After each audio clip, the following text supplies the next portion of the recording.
Yo, what's up, everybody? Welcome to the Nick Shine Show. I'm your host, Nick Shine. The boys will be in a few minutes. They're just getting home from work, but I figured let's start this off. First, welcome. Also, tell us where you could find us. This is my first time doing this, so bear with me. You can follow us on the IOW Sports Network, our Facebook page, where you can come, shoot the shit, create topics, give bad takes.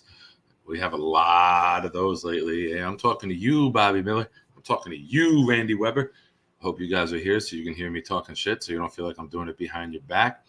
Of course, first one arriving, our boy Matt, MJ. What's up, buddy? How you doing? We have a full round one mock today, Matt. We're going to do that in the second hour. Full round one mock. So your Giants who picked so far down for doing so well this year, you finally get to see one of their picks. You follow us on Twitter. Oh, I gotta find the scroll. I told you gotta bear with me. This is my first time doing this in a long time. Jamel was having some issues booting his computer, so I said I would get us going. I'm gonna let him handle that when he gets in here. I don't know where the scroll is. So crazy shit going on. I'll just bring up a topic until they do the rundown when they get in.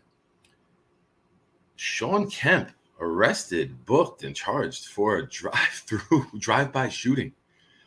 Why are you involved in a drive-by at almost 50 years old, if not older, a former NBA player, and you decide I'm going to go around and do this? It's so many people making bad decisions in life. It's not just athletes. Let's not pretend it's just athletes. Some people are just fucking stupid.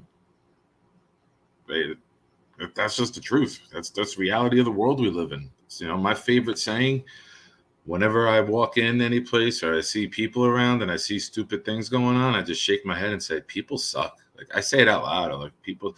I was at Aldi the other day. I'm at the store.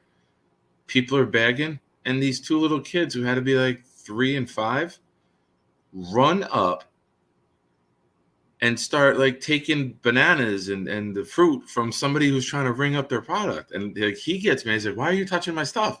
And then me being me, I say very loudly, because people don't want to parent. Nobody wants to parent their kids. They just let them run wild. And then the mom got all mad and yelled at me in a different language.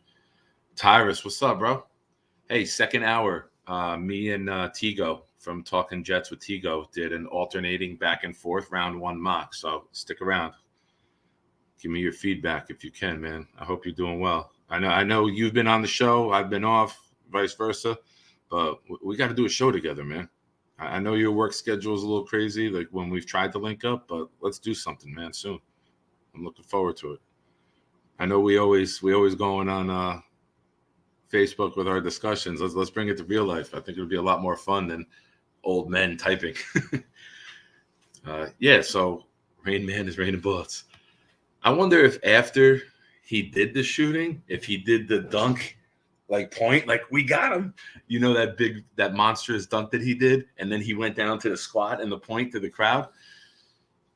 That's infamous. I don't know why this guy would want to be infamous in a bad way. Any of these guys.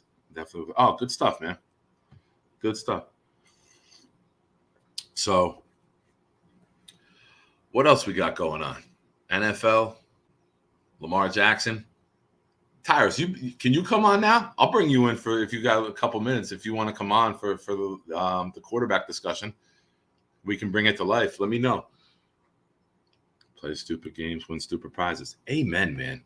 And so many people want to play that game. I mean, we talked in length about John Morant last week. Minimum 50-game suspension, it looks like. Like, I don't think there's any way around it. Tyrus, let's go. Okay. Give me a second. Are you okay if I send the link to your Facebook Messenger? Or do you want email? You tell me. Because I can send it. Actually, emails. Let me do email if you don't mind. Message me your email on Messenger. I don't know if you want to put it in the chat or not, but message me. I don't have Messenger on this computer. All right, give me a second. I got you. Hold on. Boom, boom, boom. Oh, give me a second here. I'm old, man. Usually Lamar and Jamel are doing all this stuff. They left me out on my own today for a little bit. They'll be here shortly. All right, let me get my email up. Yes, I'm thinking out loud. I'm an old man. That's what I do. All right, I sent it to myself. Me. Boom, boom, boom, boom. All right, so I'm going to copy you. All right, give me a sec here.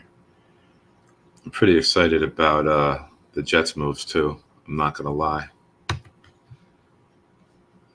They're making some space. They're clearing some things out, almost as if they got to make room for a big-name quarterback. All right, let me send that there. I don't have Messenger on the computer, Tyrus, so I gotta go back and forth. I gotta email it to myself so it's on my phone, then take it from my phone and send it to you in Messenger. All right, boom. Yeah, Matt, I'm old, man. You're old too. I'm sure you got little quirks that you do. All right, Tyrus, coming in hot. Here we go. Tyrus Kennedy. Bang, bang, paste. Sent. So I'll wait for you to pop in when you get a minute.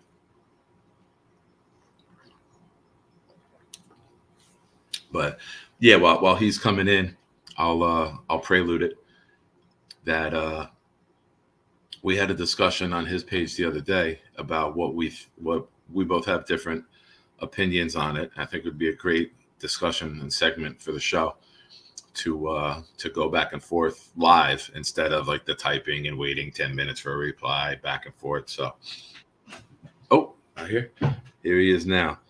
First time, a good Jet fan, a good man, a good friend on the internet, someone who checked in with me when things were bad. What's up, brother? How you doing? Nice to meet you. What's up, man?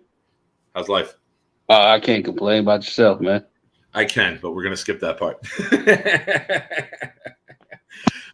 So I was giving everybody a quick prelude, and let's tell everyone where you're at with the Lamar thing. What you think should happen, will happen. Give me your thoughts on it. Tell me. All right. So first and foremost, let me just say Baltimore stupid, right? How so? And reason why I say that is if you look at where the quarterback position as far as pay is going, it's inevitable that he gets money. Now, true enough, they offered him $133 million in guarantees. Not 133 or 250. Well, 250 or 260. I think it was 260 with 133 guaranteed, right? Right, but it wasn't fully guaranteed. No, it was just with 133 with that was guaranteed, but not full. Yeah. So, you look at it. I think the year after he won the MVP, if they would have came in and said, "Hey, we gonna give you 200 million, 150 guaranteed, or whatever it is," then they would have easily got it. They couldn't though, because that was his first year as a starter. That was year 2. You have to wait till after year 3 before you can renegotiate with the rookie. No, that was his third year. He won MVP year 3. Oh, did he? I thought it was year 2. No. It was year 3. So, was it year 2? I think it was his first year as a starter because he took over at the end of his rookie year for Flacco, and then he exploded on the scene in 2019. You keep going. I'll look it up while you're talking. So, either way, I think that... Right. It was 2019. Him and Darnold and those guys were drafted in 18. So his first year, he was ineligible for it at that point. So the year after. Yeah. All right. So reason, I think they dropped the ball. First of all. Second of all, again, you look at the deals being made. To give him that offer is stupid. Is lowball. Former MVP. I don't think so. Let me chime in real quick. I don't think so. And because I know you're going to make a bunch of points. I'd rather hit them as you go instead of forgetting some of the points when you're done. I think the Browns went asinine with the fully guaranteed contract. Of course. And now, normally, like you're saying, normally the trajectory goes up, right? you're going to say, okay, now it's your turn. Now it's your turn. Now it's your turn. But I think the rest of the league and the owners are like, whoa, whoa, whoa, whoa. Just because they were desperate. I agree. The Browns set the market. Basically, you paid him. You went there. We're going to reel it back in. Like Geno, 3 for 105 with what he's got guaranteed. Right. Jones, as ridiculous as it is, he's never going to make any of that, all that full contract. They can get out after 2 years, basically, the Giants, with like no future cap hell. So he's got 82, 90 guaranteed out of the 160. That's normally what you see, right? That's normally on par, 50 to 60% fully guaranteed for the quarterbacks. I can't see giving that much to. He bet on himself, right? He last year he turned it down. 260, 133, no. Why would he take it though? Because look, when you look at the TV deal and how everything is steady escalate, why would he take just 133? Okay. You look at what Watson deal out. Let me ask you a question real quick. If you take the Watson deal out, the Watson deal never happened. There's pen to paper on that, 100% guaranteed. No, you don't think so? Josh Allen 150 in guarantees, right? Kyler Murray has more in guarantees. Kyler Murray. That's another bad one though. Oh, but I'm saying though, but Kyler Murray's deal isn't an outlier like Watson's deal was. Yeah. You know what I'm saying? Yeah. So, and they like look at what the Jaguars did to the wide receiver market last year. They had that son of a bitch in shambles. Desperation though, right? Right. Another desperate team at a position where they can't get it figured. And you saw the ramifications of that. Tennessee blew up their shit. Philadelphia made a move, right? You know, San Francisco gave Debo 25 a year. So when you look at how these deals are being made, of course he shouldn't have took 133. Like I said, if they would have came and said, we giving you 150, 160, 170 fully guaranteed with 250, I think it would have been pen to paper. Okay. Like I don't honestly believe he's gonna get, he feels he should get a fully guaranteed deal. I don't honestly believe he thinks he's gonna get a fully guaranteed deal. But if you put him to where he can get, like I said, 170 or 80 or whatever, guarantees with extra money that can be reached by certain benchmarks, like Patrick Mahomes. Patrick Mahomes deal, $500 million, and it's a waterfall deal, right? He'll just renegotiate every year, right? Exactly. Yeah, it'll be 10 1-year deals. That's what it basically so is. Like you go to Lamar with a structure like that, where he's getting 40, 45 a year. I guarantee you he will take that. I guarantee it, because for one, each year has to be agreed. Each year comes into effect like right after the year you in or within that year or that league year. So it's steady rolling in. And the way it's set up is giving your team room to make moves. Like people don't even seem to understand how Kansas City can keep doing the shit they're doing because they keep kicking the can down the road. Yeah. So I think it's been a lot of misinformation with Lamar. I think because he don't have an agent who's floating shit out there, the speculation runs wild. And me and you had a spirited back and forth about agents and whatnot. And agents can be good. Right? Feelings get hurt. If I'm coming to you saying, this is what I'm worth, like if you go to HR, you're like, I want to raise, I want this. If you have someone negotiating on your behalf, the emotion is taken out of it because the agent or the negotiator can take the brunt of it and then explain it to you differently than how it got said to him. Right. You could say, hey, Nick, I want $100 million guarantee. I'd be like, fuck you. You ain't worth that. Get the hell out of my office. You say that to an agent, the agent goes back like, all right, we got to go back to the drawing board. We got to start over. The player hears that, and now there's emotions involved instead of business. I agree. So, but that, for me, that buffer ain't worth a 5 or 6 or whatever % cut of what you negotiate. Like, let me ask you this: do you think the Cardinals regret giving him? I just pulled it up. 230 and a half, 230.5 million, 160 guaranteed for 5 years. hell yeah, they do. First year of that deal, ACL ruptured. Tiny quarterback, mobile quarterback. Now he's got a ruptured ACL. They offered that contract to Lamar. Lamar turns it down. Missed 5 games. 5 games? Okay. He missed 5 games this year. A lot of people accusing him, and the Ravens are pissed. They think he shut it down when he could have came back, but he was about to hit the market and didn't want to get further hurt to cost himself money. So I believe there's a little bit of bad blood there. Yeah. With, we're paying you now and you're more worried about the future. I think that's going to be a hurdle and an obstacle where an agent would help. Well, here's the thing. Himself. I said to you yesterday, 2 nights ago, that Aaron Judge bet on himself, went out, killed it, earned more money. Lamar bet on himself, went out, got injured, didn't come back at the end when a lot of people thought, oh, there he is. What's up, Detroit? I got Tyrus in here with me. What up, going bro? over the what up, Tyler? What's happening, bro? What up? What's going on with you, man? Oh, you know me, man. Same old same. So here's the thing, though, Nick. Right? He bet on himself, and the bet's still out there, right?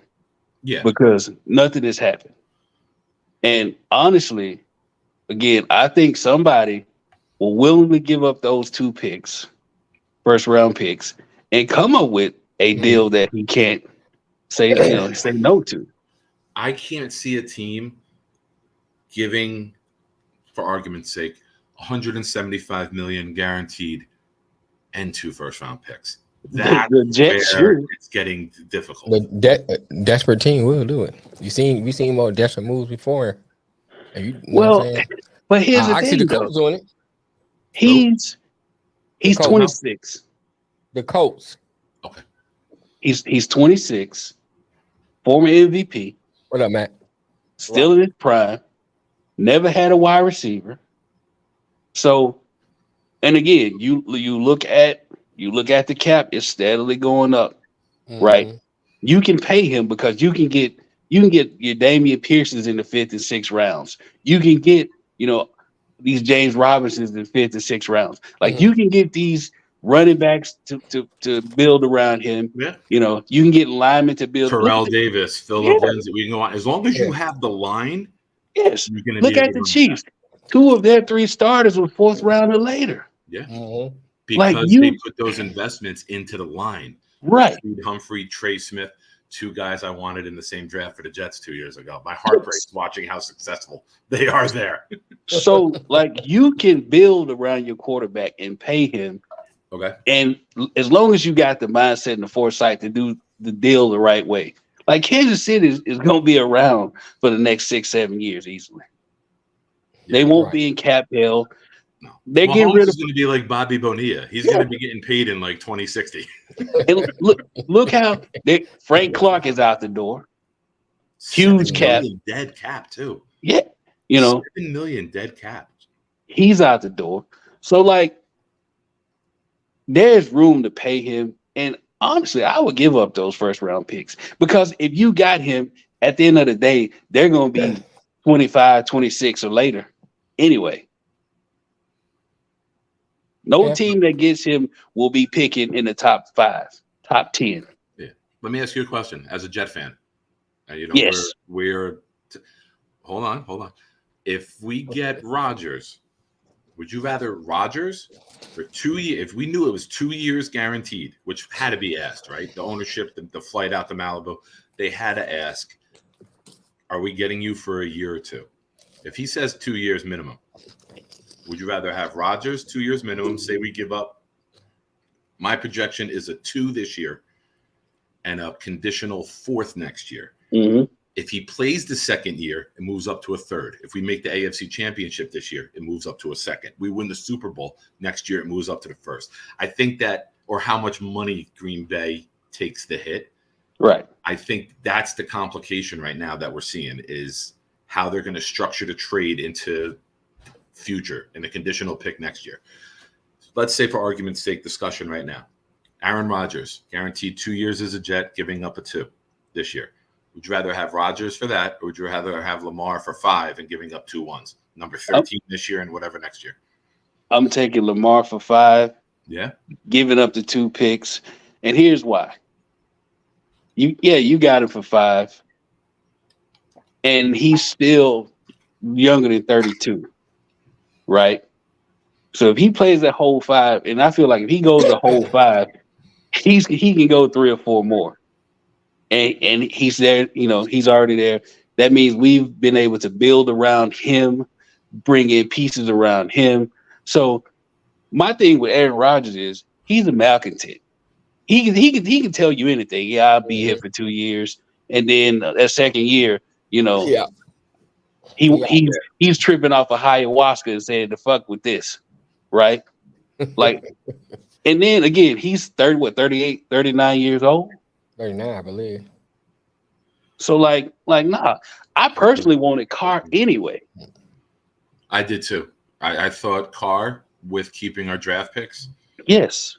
Yeah, I think this is Woody. I really think this is Woody. Woody wants to make the news. It wants to make page 6. It wants the big splash rather than tickets too. It wants to sell hard tickets. Up. A lot of those tickets he's buying himself, so they don't get blacked but out. I honestly believe Derek Carr would put ashes in the seats himself because we will win. If we had Derek Carr last year, we're 11-6 and in the playoffs. Agree.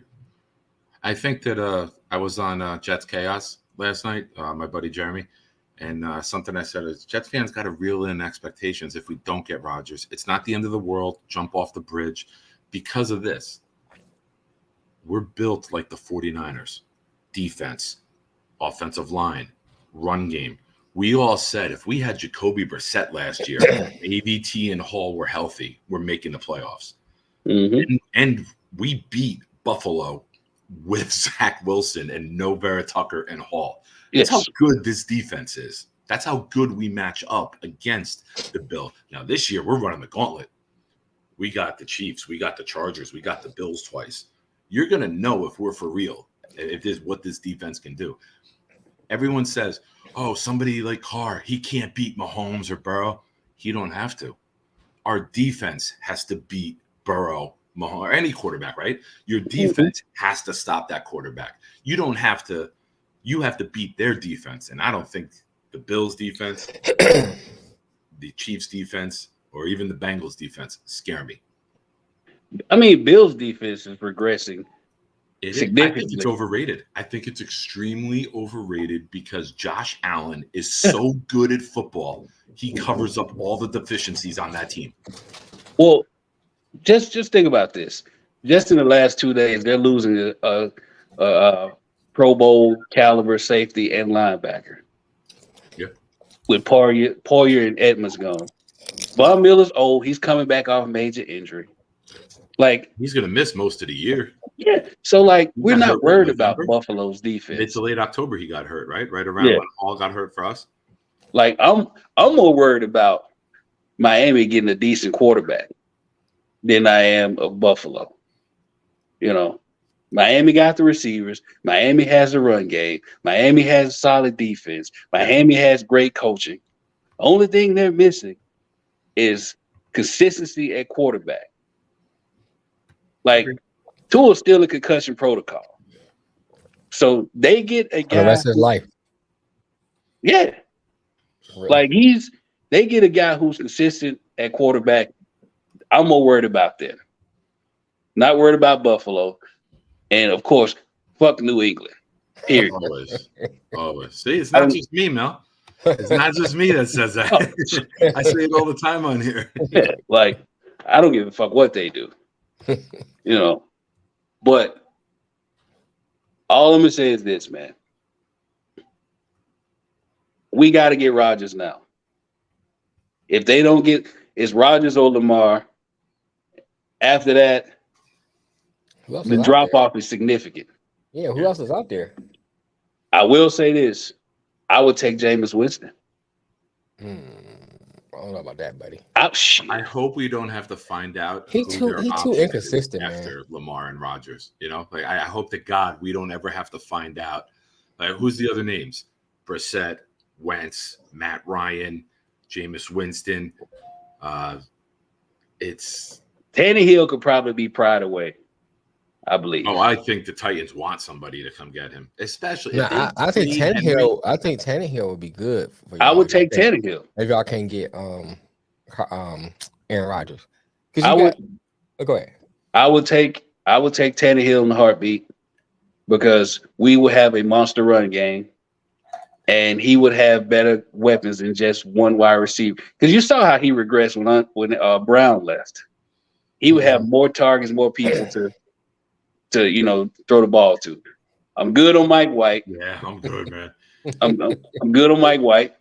Last year, the hysteria around, I say this, Jets fans, the majority of them would have rooted for Satan or Hitler after Zach Wilson just to get Zach Wilson gone with how much they hated him.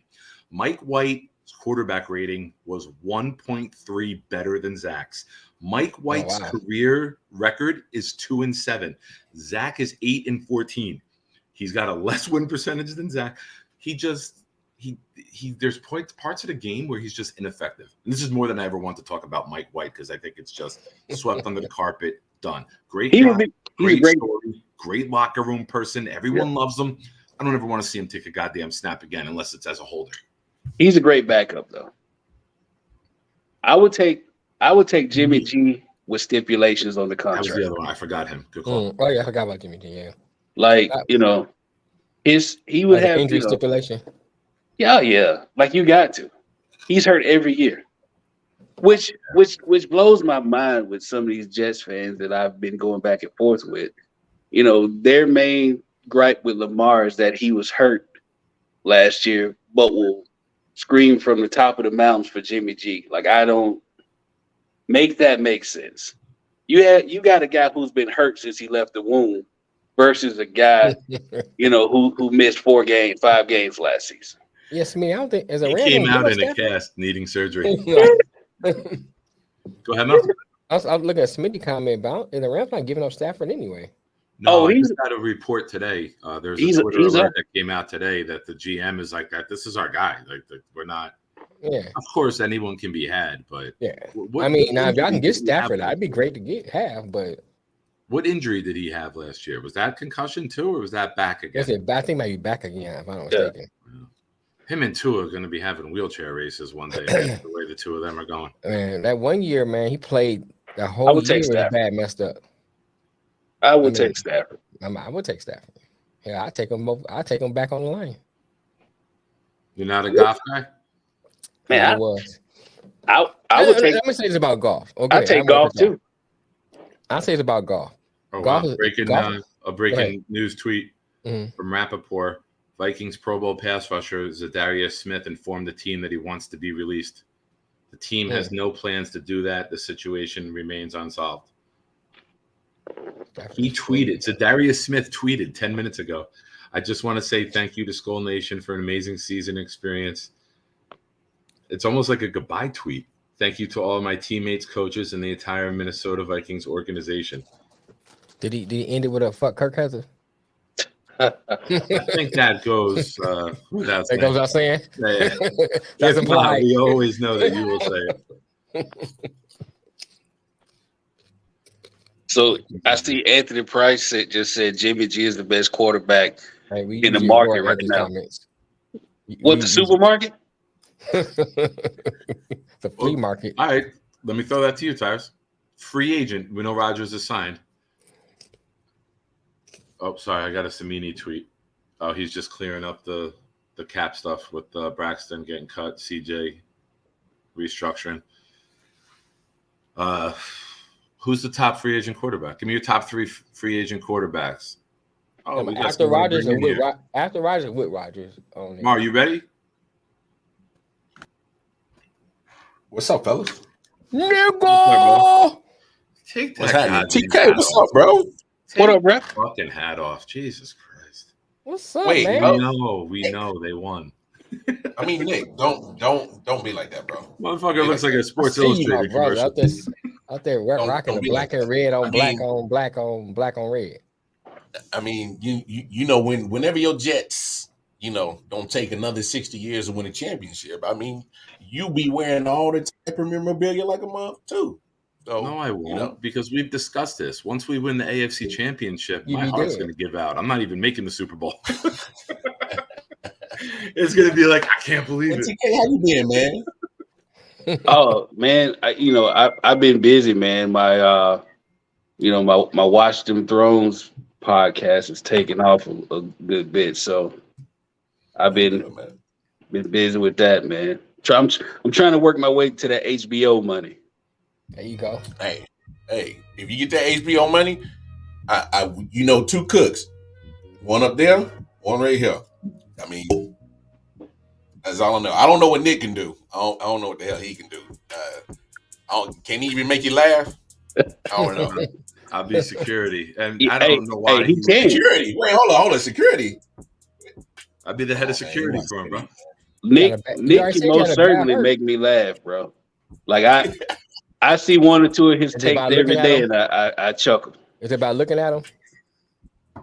Well, I don't know why you would need Mel, because you don't need a meth All right, cook. fuck you, Nick. Go ahead. Next. You don't need a comment. meth cook, so I don't know why you need Mel. I see AP's comments, so I guess y'all talking about quarterbacks that's available right now, huh? Yeah. He says Jimmy G is the best QB in the market right now. I would agree with you last offseason, not this offseason. I would have definitely agreed with you last offseason. Last Well, let's get offseason, back to that. his value. What's that? Let's get back to that. I was asking Tyrus that question, and we'll throw it around the horn. Tyrus, give me your top 3 free agent quarterbacks. Since you disagreed with that statement immediately from Anthony, give me your top 3 free agents. So, has Winston been cut yet? Not that I heard. I don't. Okay. Carr's gone. So Carr was one. Yeah. I mean, I guess by default, need to be cut, or is Winston a pending free agent? No, he's about to be cut. Once they got Carr, they cutting him because they'll save like $12 million. It's good. So I guess by default, I guess it is Jimmy G. Hell, but by default now. By default, now. But if Winston gets cut, I take Winston over him. Jimmy and Brissett is like what? Honestly, they real close to one another. And you gotta base availability with play when it comes to Jimmy G. Big time. So that is what puts him up, close to all these other guys. Okay. So I guess right now you got Jimmy G, you got Brissett, and you got Baker. Okay. Man, let me put Baker in the conversation.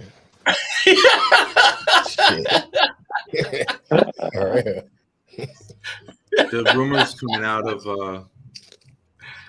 one of the NFL guys, reporters I follow, tweeted that it looks like it could be a bidding war between San Francisco and the Rams for Baker, because Purdy's having the elbow surgery and won't be ready for training camp. Lance had to have a second surgery on his ankle right around Thanksgiving or early December. Mm-hmm. And Jimmy G's a free agent. So you might bring in a veteran to start off the season. What's your list? Well, I mean, like I said, I'm actually kind of going on the lines with TK.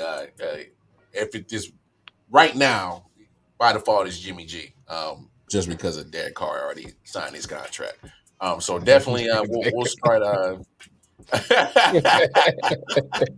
I mean, that's who out there. That's who's available. That's who's out there. I can just never take him in New York. I can never take him in New York because he was a lightning rod for the media in Cleveland. It would be unbearable in New York. Yeah, I can never do it. He wouldn't live up to his talent that he had in Oklahoma. Look, his best days are behind him. what he did in Oklahoma was as good as it gets. Yeah, that was his pinnacle. Yeah, that was the peak of his whole football career right there. Right. Look, I know he got lucky with coming off the plane 2 days and playing the trash Raiders defense on Monday Night. Boo, yeah, bravo. You know, one of us four could have got off the plane and just throw slants all day and throw it up to receivers against that trash defense. We all could have done that shit. That ain't nothing impressive. Money, you give me the contract. I throw a couple. Yeah. Hey, I take a 1 game check. I take that 1 game check and retire. I'm good. Go fuck these hoes.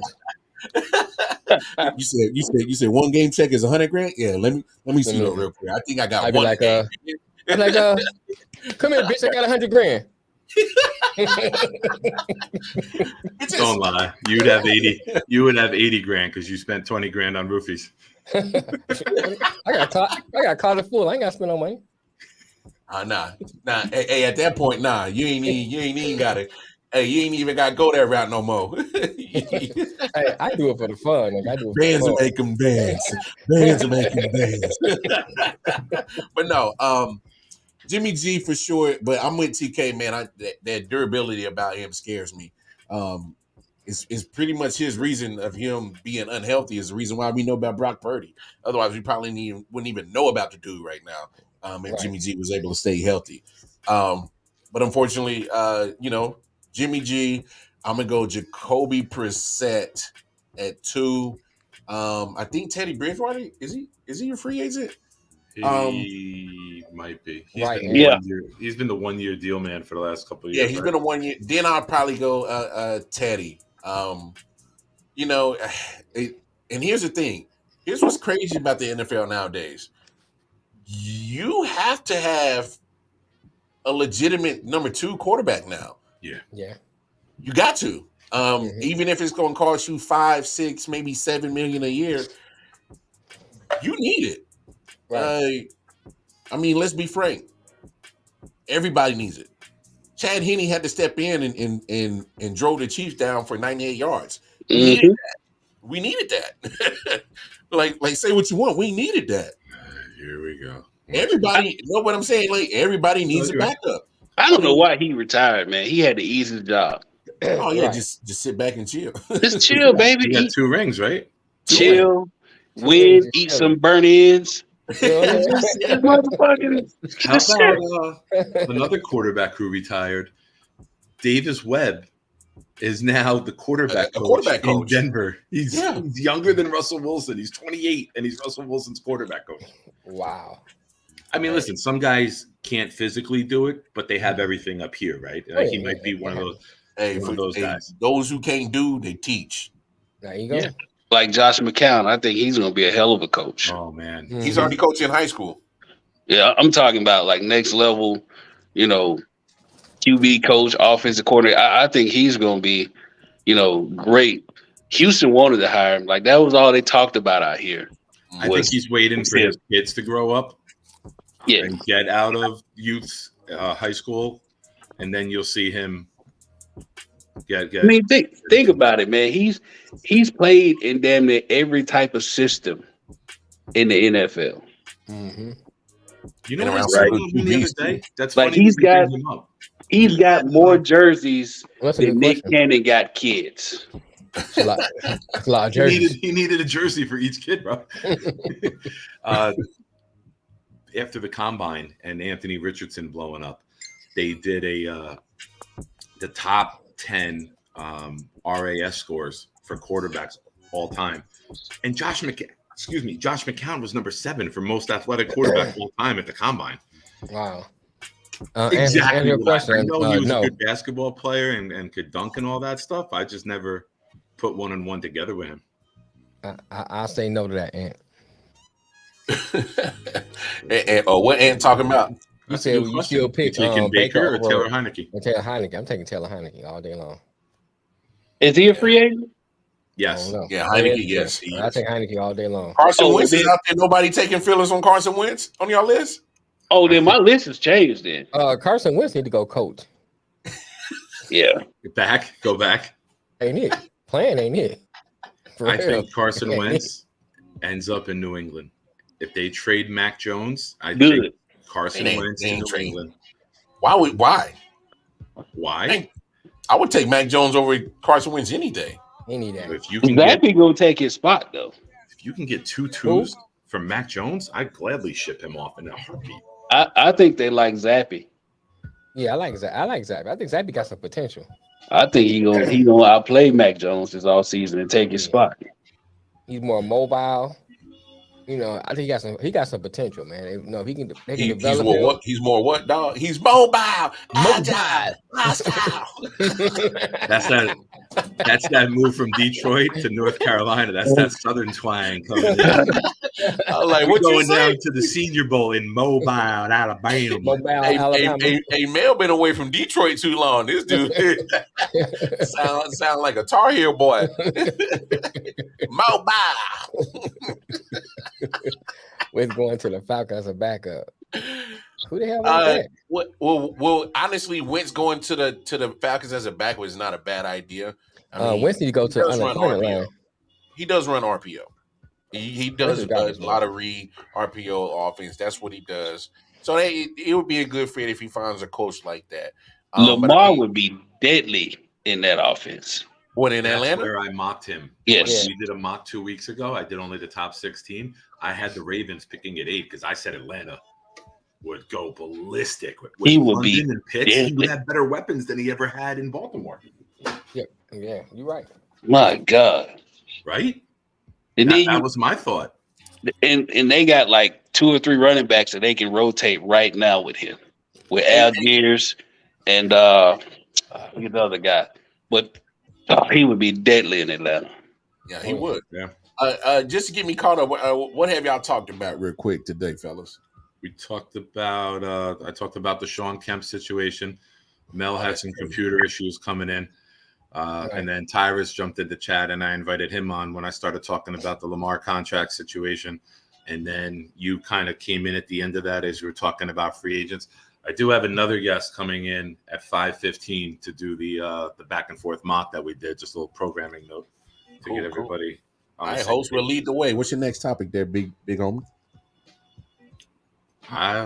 What do you got? You want to talk baseball, basketball before we got the college tournaments going on? I got that on now. I forgot to set up my iPad so I can watch. I tell you this real quick. I love Kevin Durant, but this is. I love you. Look. We've joked about the man enough, but this dude, you gotta put some meat on your ass, boy. Look, come on down, come kick it with me. Come on down south. You stay in my house for a good month, and you got the bread. So go ahead, clear my debt. That's all I ask for. I said to clear my debt. Yeah, just clear my debt. That's all I ask for. And you can leave a tip. You know, whatever you think you deserve, that I deserve. And I'm telling you, I got enough fried chicken, collard greens, cornbread, mac and cheese, sweet potato yams, black eyed peas, red velvet cake, pound cake. I got enough sweets and fat that's going to thicken your ass up because I'm on my way. Because you literally warming up in the game can possibly not only ruin your team's chance to get to the finals because they really banking on you to be there. They really banking on you to be there in Phoenix.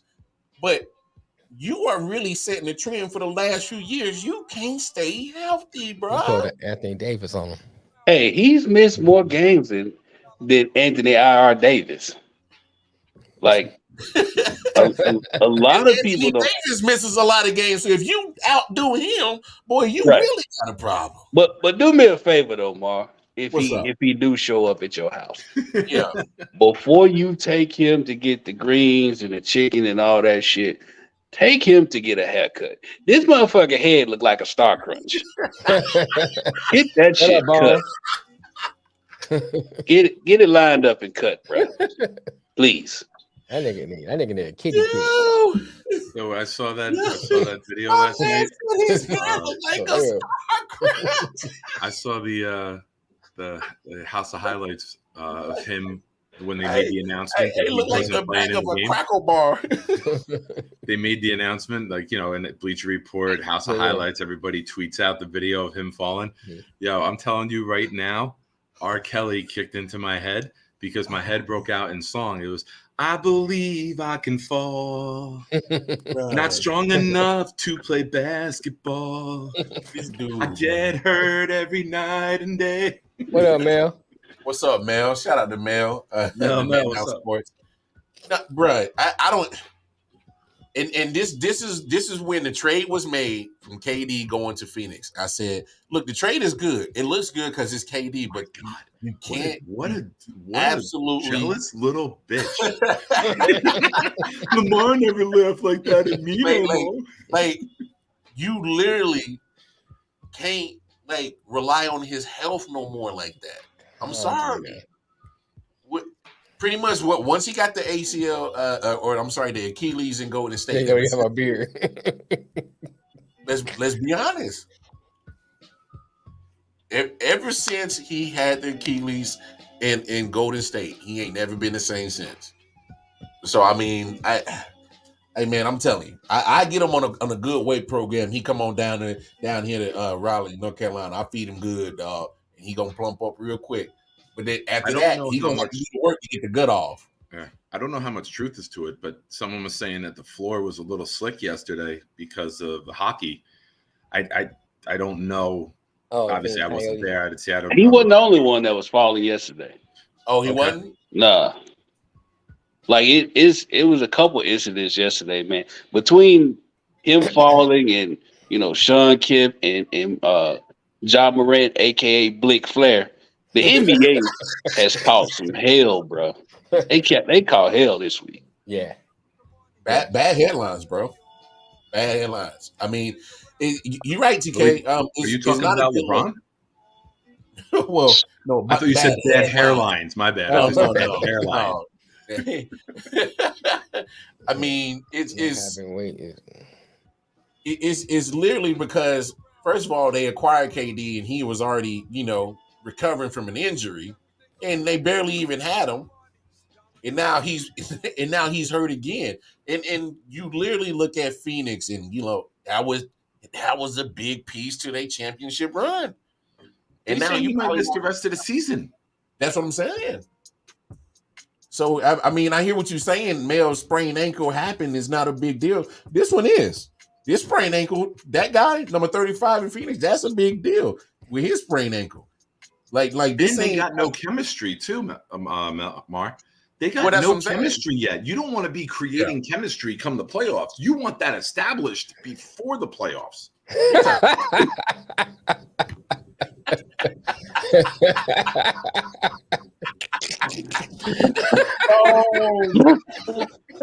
Hey, first of all, Bones, you on your load management, man. That ain't on us. You making the call, dog. You making the call. In, man. You can jump in. You just go up to work. Right. You on your load management. This man said, I'm gonna be in the parking lot. You laughing at new niggas? I'm be in the parking lot. I mean, but what y'all think about the injury and Phoenix chances with KD possibly being out for the rest of the regular season? It sucks. And the reason why I say it sucks is because, for one, we all know Chris Paul gonna get hurt soon as the playoffs get good. Okay, so now they already was gonna beat down that nigga, right? So now you got to worry about KD too. So it's huge, bro. And like Nick said, by building chemistry, you will get that chemistry right now because they will be depending more on KD than they would Chris Paul. All right, so you need him. Mel, I got a question. So what makes you injury prone?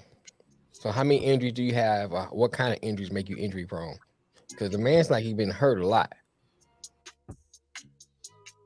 Being hurt a lot, man. You are prone to injury when you like this nigga slipped and fell. Anthony Davis hurt his ankle just jumping. He hurt it in midair. Like, think about that. He hurt his ankle midair and not when he landed. So he just stepped weird, right? Like when you constantly look up and you see somebody's out, it's one thing to be hurt. They pass hurt. These motherfuckers stay injured. They out. So when you dealing with that constantly missing time, like it's fair to call them injury prone.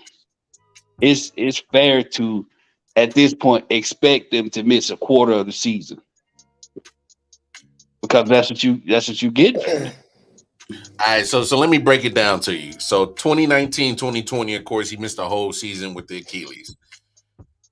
2020, 2021 only played 35 games. The next year played 55 games.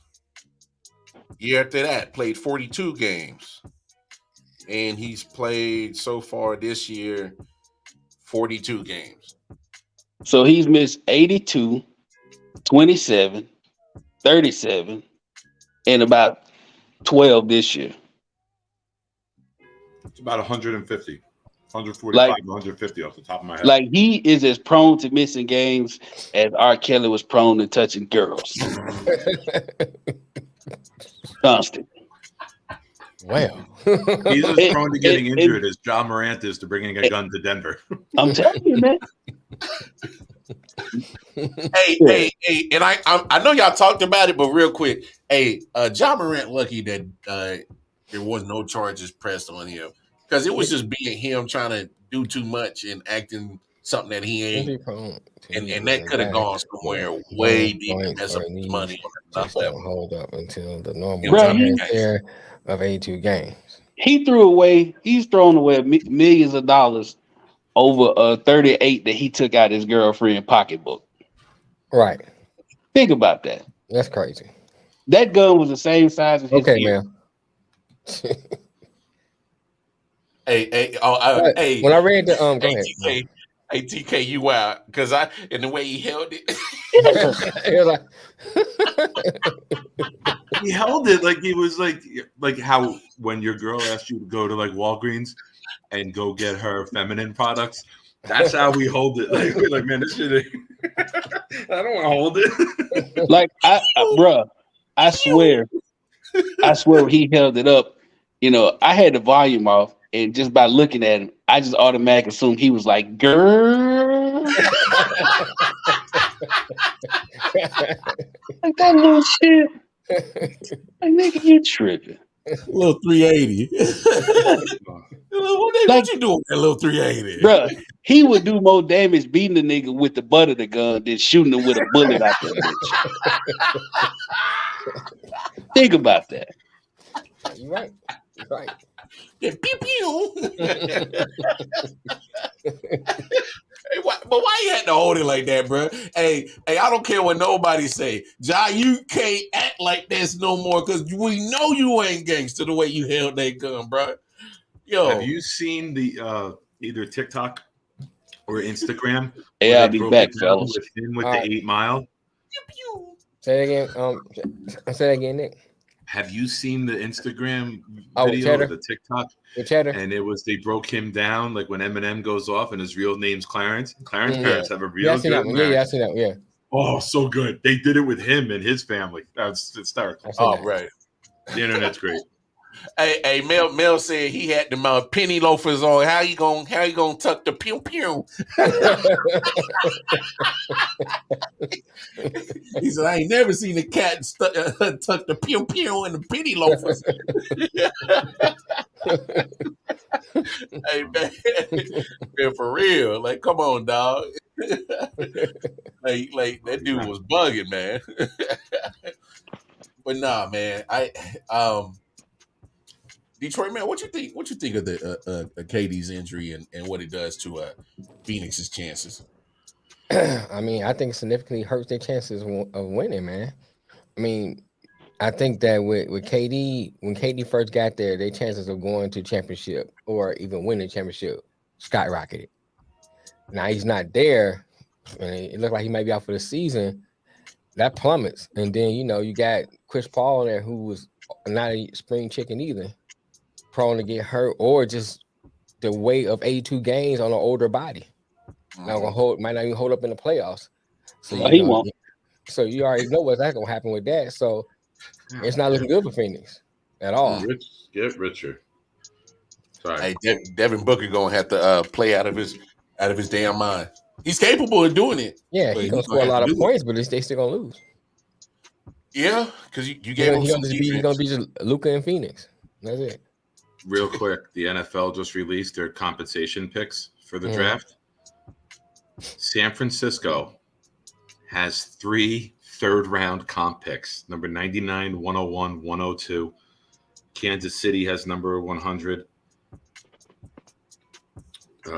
Giants a 5th rounder.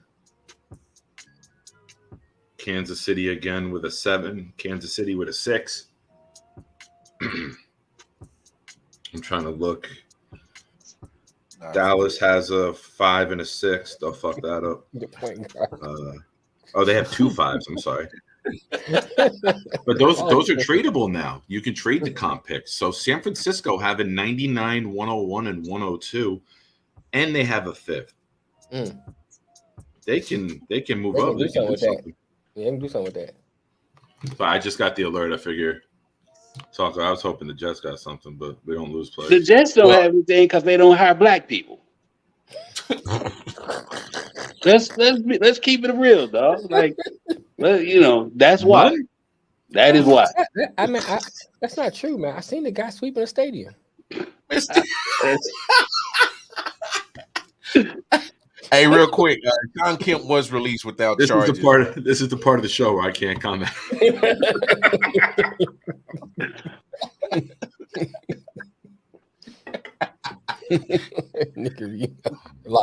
Now for real. So Sean Kemp was released without charges following his arrest in connection with a drive-by shooting in Washington. So looks like I did read that he was returning fire. So okay, that's what happened. Hey, do what you got to do. I ain't gonna never. I ain't gonna never trip. Hey, you shoot at me, I'm damn sure shoot at you. Oh yeah. No hesitation. No hesitation. I hear pop. I'm just gonna look in the direction it came from and pop back. We just gonna be 2 pop motherfuckers. We'll sort the details out later. For real. And Smitty, I forgot about that. Smitty said they got. What about Sela? Robert Salah. I mean, yeah, he's a minority, but like he's not somebody that people are gonna hire from the staff. Like there's levels to that compensation shit, right? Front office execs, assistant coaches, like you got all those guys. If you lose your OC like Kansas City did to another team as a head coach, you will get compensated well. That's why they got that one of those. Solid. When he leaves, he either quitting or they firing his ass. And if they go with Zach this year, next year they firing his ass. So there's levels to it. Yes, Salah's a minority, but come on now. Nobody really talked about him being a minority. Right. Like we hear from others.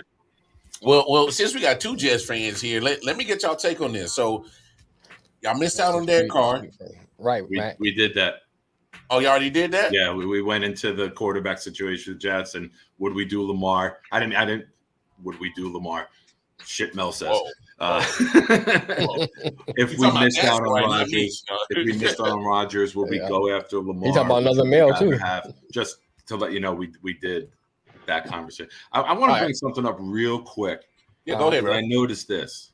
If you look at Mikey Bones' picture, don't he look like the alien from the M. Night Shyamalan movie, like turning to the side to see what's up? Skinny ass, weird looking motherfucker. Tyler, me and Mikey have a never ending thing going on. See, look, there it goes. Nick looks like Mr. Potato Head.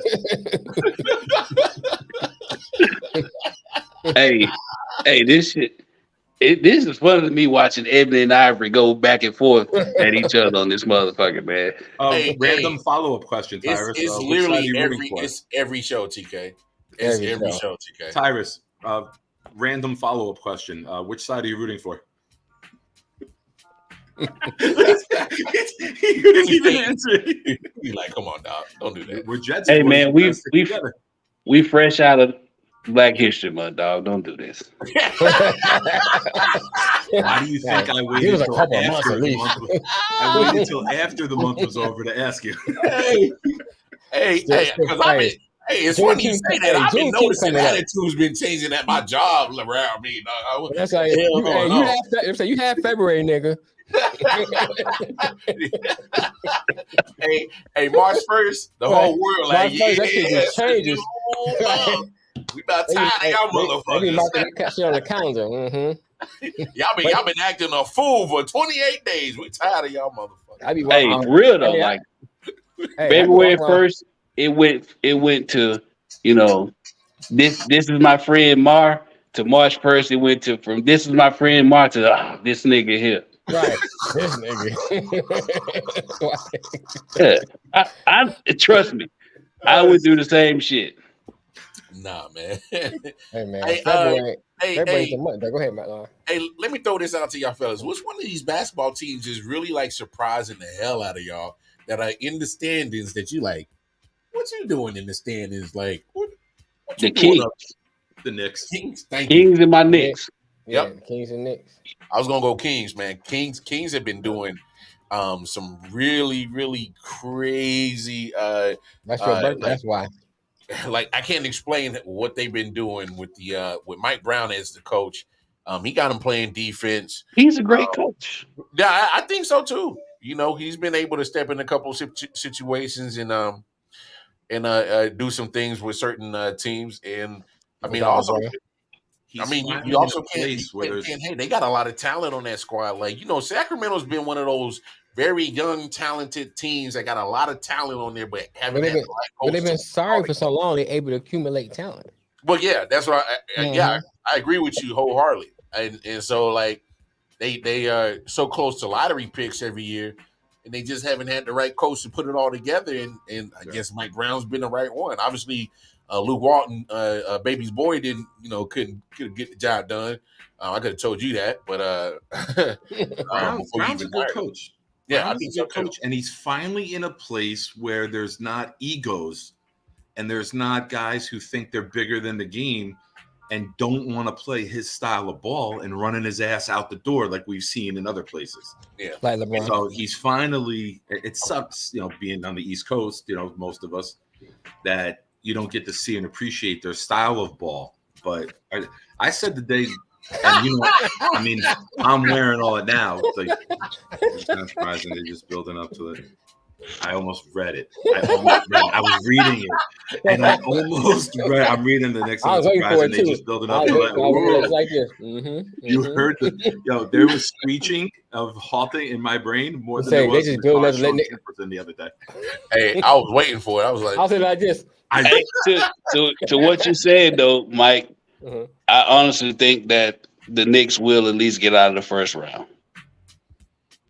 And that is not a letdown. You're right, 40. You're right, 40. You said that's not a letdown? No, that's getting out the first round of the playoffs. That ain't a while. That ain't a letdown. Like nobody expected shit from them anyway. So except for Matt. You get Jalen Brunson, which everybody, including myself, thought they fucked up with and overpaid for. You get him, you add Josh Hart, who gives us depth, gives us perimeter defense, and solid scoring on the second unit. Love Josh Hart. And you reunite the two Villanova backcourt mates. Getting out the first round, that's a success. Can we not talk about that team? Can we not talk about them at Villanova? You know what they did to me. Well, I mean, now the matchup would be Cavaliers and Knicks, with Cavaliers having home court in round one. That'd be a good matchup. I think that'd be a great matchup. That's the matchup people want to see because the Knicks didn't go for Donovan Mitchell. Wait, I thought it was Donovan Mitchell didn't want to go to the Knicks. Well, they didn't. The Knicks didn't want to pay what Utah wanted. Okay. They didn't want to give up them picks, which stupid to me because they suck at drafting anyways. Like, hey, what's the point of you hanging on to these draft picks when all you do is gonna waste them and throw them away? Right, like the Knicks with lottery picks is like useless as a nun with big titties. You could have said no with pussy. I mean, still the same. None of it getting used. Oh shit! Ain't none of it getting used. But here's the difference, though. Here's the difference. You can see that, just like the lottery picks. You can see the big titties, and you see them, and you like, nah, they ain't worth nothing. Just like you can see them, them picks. Yeah. Yo, the analogies on today's show have been. Here's what the Knicks do.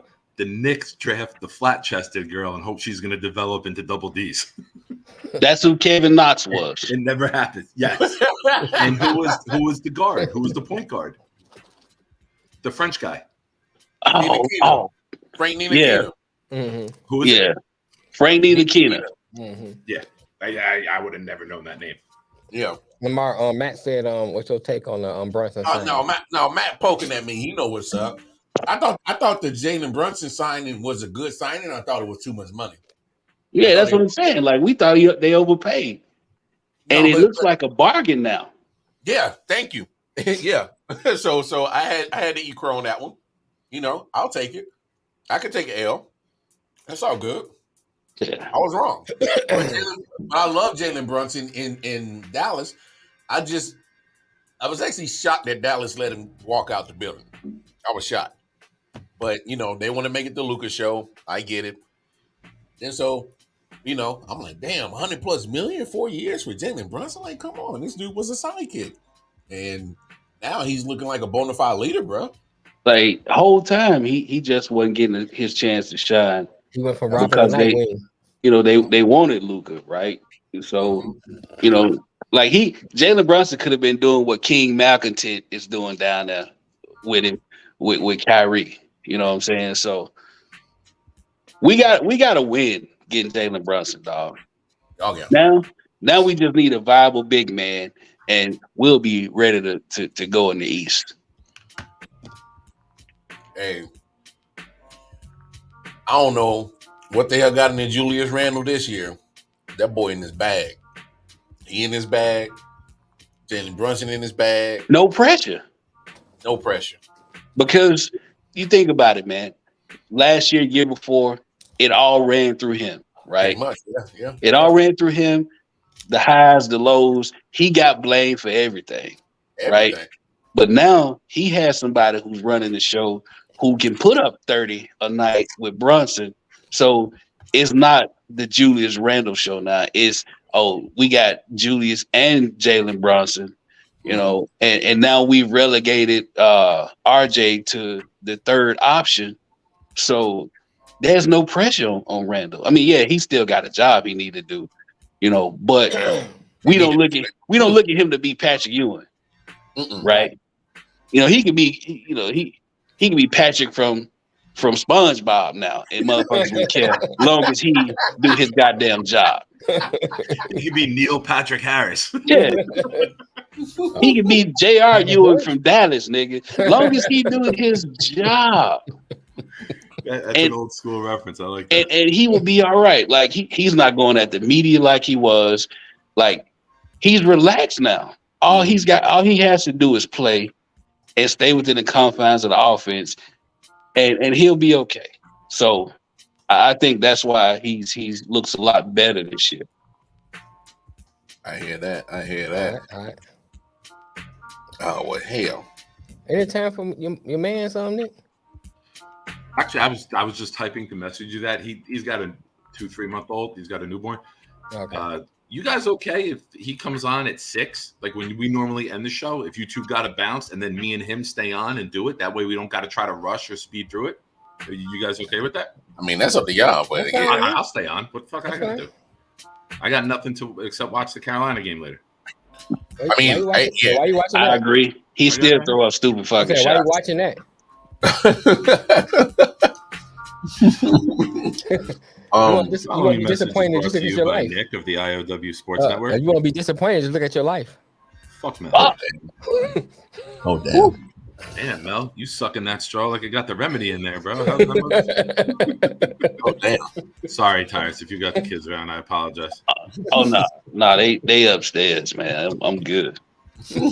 I saw you do the look around, and I'm like, oh no, has he got the kids right there? No, I'm just looking around, make sure I don't catch one of them straight fucking bullets y'all throwing at each other. Actually, Tyrus, I'm gonna be real with you. Since you're fairly new to being on the show, we're being kind to one Hey, first of all, TK's been on our show. All right. Yeah, I mean, it's the second, it's the first time I've ever been on with them. I think Mel and I are acting good because we have a guest. Let me word it that way. We're being kind to one another. That's actually surprising and shit. Once you get the invite to our show, we treat you like you one of us. But it's like when company comes over, like you don't want the kids to act up. You rather let like the kids act up when nobody's the there. kids in the room. That's all I do. but listen, fellas, hey, I do appreciate y'all having me on, man. I appreciate you, bro. You know, it's been a blast talking shit with y'all. Yeah, man, it was good. We always talk online and everything, man. Yeah. It's great to finally like meet face to face and shoot it. Yeah, so like, you know, if y'all have me back, it definitely won't be my last time though. So I do appreciate that. But I do, you know, like LeBron James hairline, I gotta leave. So I do appreciate y'all, bro. Let me just say this real quick to the folks out there. If you are a fan of Game of Thrones or House of the Dragons, please look me up. The name of my show is Watch Them Thrones. And we making moves, dog. Like, you know, I've already had, you know, a couple of stars of the show on. Guy who plays Corlys Valerian and his son. That's I got a couple major interviews coming up within the next 2 or 3 weeks. So tune in. Tune in. All right. Bro. Fuck with your boy. I'm on Facebook. We on Instagram. All the podcast platforms. Watch Them Thrones. That's DEM because we black as fuck. Watch Them Thrones. No, only the Marios. And I guarantee you, if you're a fan of the show, you'll love what we do. Let me ask you a favor, Jet Brother to Jet Brother. If you ever have the midget on, can you please get me on the show? you know what obsession. What's the midget's name? What is his name? Tyrion. Yeah, no, his real name. Oh, Peter Dinklage. Yeah, that's Dinklage, it. That's it. I couldn't think of it. Listen, I've reached out. We ain't big enough yet. They was like, hey, nigga, go on with that shit. Wait a minute, what? Is that a joke? You can't get the midget on because you ain't big enough? You caught it. No, if you have them on, this would be the video. But yeah, like, you know, we reaching out, man. You know, we hustling hard. I'm trying, like I told you earlier, I'm trying to get that HBO check. So that's right, dude. Please subscribe and follow us. Take your page and post it in the IOW Sports Network. Yeah, man. Well, I mean, dog, it ain't sports, so I didn't want to. You know, you're a friend of the show. You're a friend of us. You know, hey, that place is the network, bro. That place is the network. It's a network. Speaking of that, well, I most definitely would, dog, and I do appreciate y'all support, though. No problem. Sports fans love shows like that. You never know who you're gonna catch. Hey, Game of Thrones, definitely, man. I didn't see House of Dragons yet, but Game of Thrones was my shit. Yeah, I seen Game of Thrones. I haven't seen House of Dragons yet. Oh, y'all missing out. It's fire. I can't do it. I don't have the patience like to wait years and years and years. My ex-girlfriend hated me because for a decade she watched Game of Thrones. I said when the final season starts, I'm gonna start from scratch. I started watching it in March, and I think the last episode was like around Memorial Day, May or June. I finished the second to last episode 4 minutes before the finale started, and I watched the finale live with her, caught up to date. And she's like, I have lived on the edge for 10 years with this, and you watched it in like 2 months. She's like, I fucking hate you. So what you're saying is you start and finish fast. That's why she really mad.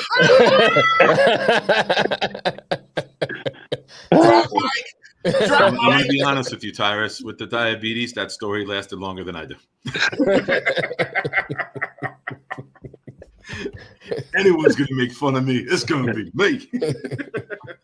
Y'all have a good one, though, man. And, hey, too, Nick, bro. you keep taking care of yourself, bro. All right? Yes, sir. I promise. Right. Hey, appreciate y'all having me, man. And I'm got it I'm right gonna here, I'm bro. gonna fuck with y'all. It's All right, always bro. near me. It's always near All me. right. Be good, TK. All right, Take TK. care, All bro. right. And Hey, we will. and Mike Bones, get used to seeing the new nigga.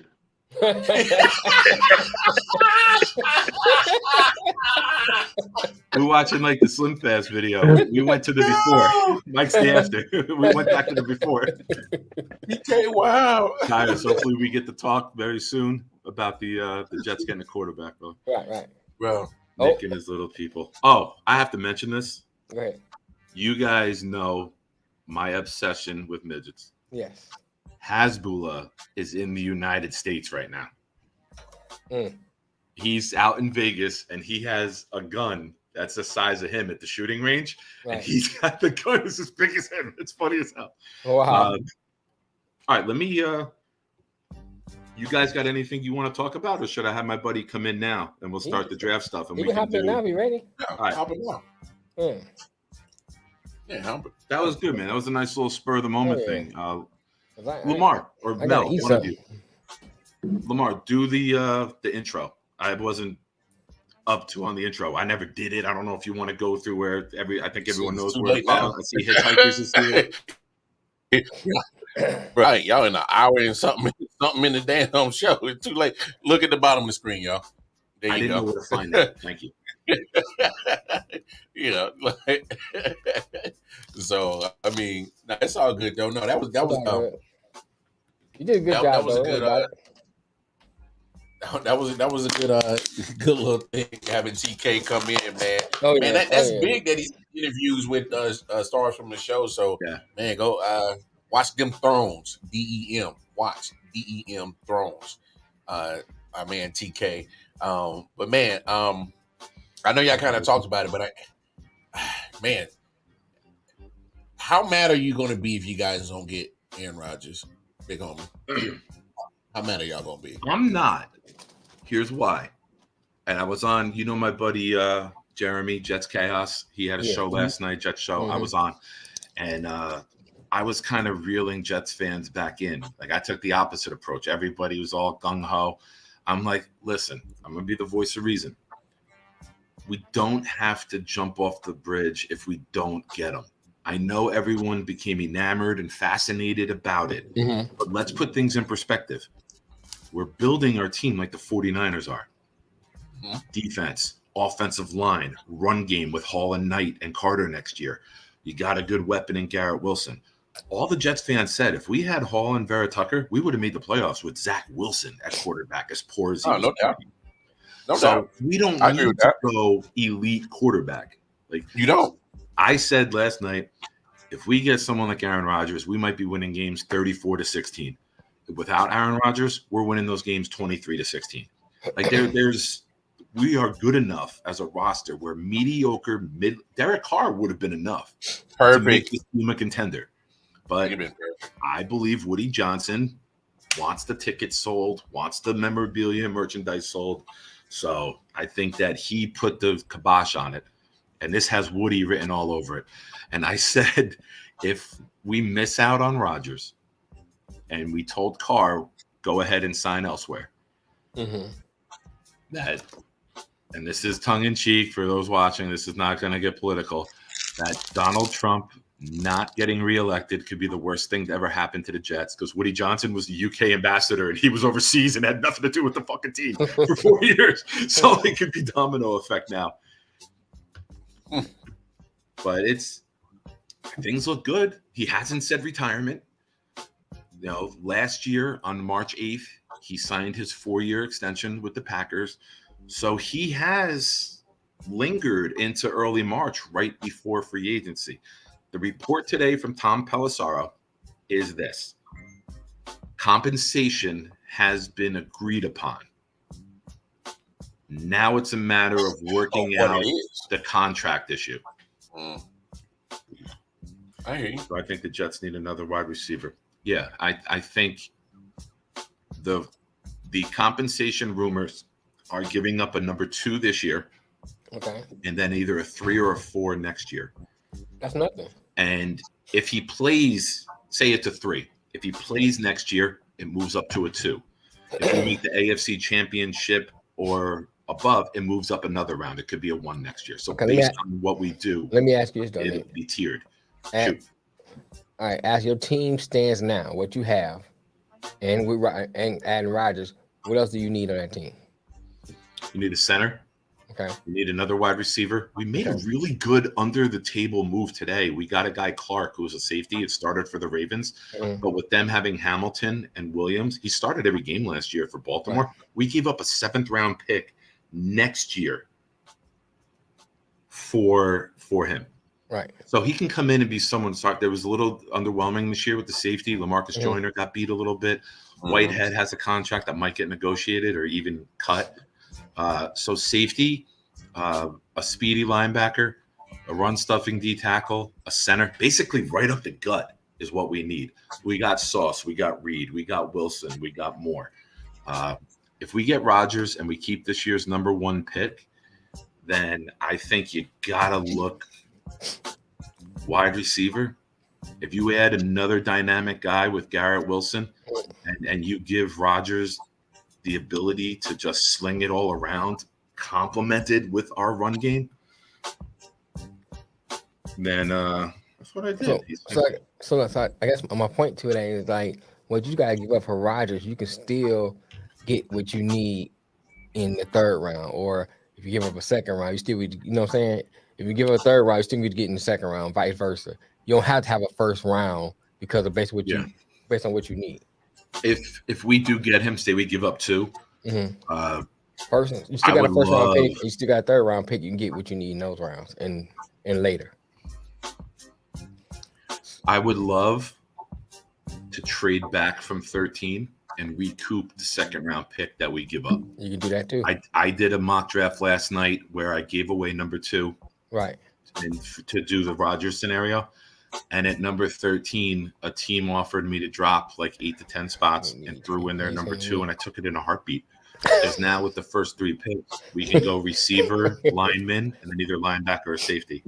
Yeah. Keep it balanced over there, Smitty. You say you get Adam Thielen. You replace him with another white boy. No, because according to Tyrus, this is why we don't get compensation picks. We can't go that route anymore. You add some more color to the team. I don't believe that. I think there's too much color. No, I'm kidding. So what you're saying? There's too many niggas on the team. That's not what I said. Don't fall for that shit, Nick. Stop falling for that shit, Nick. I'm about the triplet KD. Yeah, don't fall for none of that shit, bro. Hey, that's just a fucking setup, bro. Let me make a little introduction. It's first time on the show. No, he was there. He's there. All right, screw him. I didn't want him on anyway. You're wild. I can't with y'all. So what we're gonna do here, I'm gonna do the introduction. Okay, you back? Give me a thumbs up. You good? Okay. It's a good friend of mine. We've done a lot of Jets podcasts together, and we were shooting the shit earlier today. Obviously, the Jets guys are all messaging each other nonstop with the excitement of what could happen any moment now. And I said to him, like, yo, you're free today? I'm like, we got on the phone around 12 o'clock. Oh, let me bring him in first. This is my buddy. You follow him at Talking Jets with Tigo. Okay. It's my buddy Tigo. Welcome, bro. What up, Tigo? What's going on, bro? What up, dope? Doing great. Welcome. Well, welcome. Thanks for having me on and welcoming me on. Then you take it over the show. Already. No, jeez. How you doing, my man? There's just one requirement to come on the show. You can't be white. I'm the only one. I meet the criteria. Everyone else is welcome. Hey, he sound like he already white. You trying to take over the show? Yeah, I have a tendency to do that. Hey, Tigo, don't mind my partner. He's from Detroit. They got no manners. They act foolish all the time. He's a Lions fan. He's a little bit exuberant right now because he got something to cheer for now. So, don't mind. I get it. My hot take of the season for the NFC is that the Lions are going to be on top. Of the NFC North? No, of the NFC. Yeah. Oh, of the NFC. Yeah, wow. I think the Eagles are better than I do. I think the Eagles are going to fall hard. Yeah, they got it. They gotta do something about that team because they gotta see if they can keep all them players. Exactly. And then you add the fact that, like, what are the 49ers going to do at quarterback kind of situation? I think it's very realistic to say that the Lions, with the way that they're positioned, man, they got this. What, they got 2 picks in the first? They got 16 and 18. You're 6 telling and me they 18. walk away They got 6 like, and 8. Yeah, 6 and 18. They got 2 picks in the second round. like that's a lot of good, meaningful players. And Detroit recently has been finding players late. Malcolm Rodriguez in the 6th. Right. And how what he did for you guys, he was one of my favorites. I was so sad when we didn't take him as the Jets, because I was like, get this guy. And then you guys got him, and I was like, I told you, look at him, he's great. No, that's dope, man. I like your analysis. Right. Big homie, why don't you set off your mock draft 2.0? We did first 16 Give me picks. 2 seconds. Let me. All right, Give me 2 seconds. Let me reconnect to the internet. We'll get set up. I'll talk to Chigo. I'll talk to Chigo. No. You do your thing. We'll talk to Chigo. Anyway, let me ask you, Chigo. Like I just asked Big Homie Nick, what are your thought and process on your quarterback situation? You know, pretty much Aaron Rodgers looks like you guys are honing in on him. Missed out on Derek Carr. I'm assuming it's because you told him to, hey, yeah, we're going to go get Aaron. But give me your synopsis on your quarterback situation in New York, and what would be your thoughts and feelings if you guys don't land AR-12? So I think here's the thing. Aaron Rodgers and adding Aaron Rodgers to the New York Jets, I think immediately puts us as the second best team in the AFC, right behind the Kansas City Chiefs. Because everyone's trying to catch the Chiefs. Everybody's trying to catch the Chiefs. As long as they got Patrick Mahomes under center, they're going to be the number 1 team in the AFC. I think that's very easy to say. But I think the Bills are going to take a step back. They're going to lose a lot of players on their defense. Agreed. Leslie Frazier is a massive, massive part of that massive team. Blow. Oh, I agree 100. That's a massive bigger blow. than losing Edmonds or Poyer. Losing Frazier to me, that's a tough pill to swallow. Right. Big time. We see the Bengals and their deficiency and the possibility that they might lose Joe Mixon and T. Higgins in one offseason. And Jesse Bates. And they're going to lose Jesse Bates on that defense. And they still haven't fixed this offensive line. So I think when you go and get a Aaron Rodgers, you immediately become an option to be the number 2 team in the AFC, right? And you're competing for a Super Bowl, and that's what it is. And the reason that we should be all in on Aaron Rodgers is because I think the New York Jets Super Bowl window is the next 3 years. When it looks at being able to pay a quarterback and win a Super Bowl, it's the next 3 years. Why? Because all of the studs and all of the guys that are on our team are on rookie deals, and they're not making any money. Sauce Gardner going into his second year. Garrett Wilson going to his second year. Elijah Vera Tucker still on his rookie contract. Mekhi Becton not making any money. DJ Reed is on a really team-friendly contract because for some reason they were like, oh, he's 5'10", can't pay a cornerback. He's not going to be a top cornerback in the league. And when you keep looking at these guys, Quinnen Williams and all these guys, they're still in a position where we're not paying them any money. So you can go out and you can say, you know what?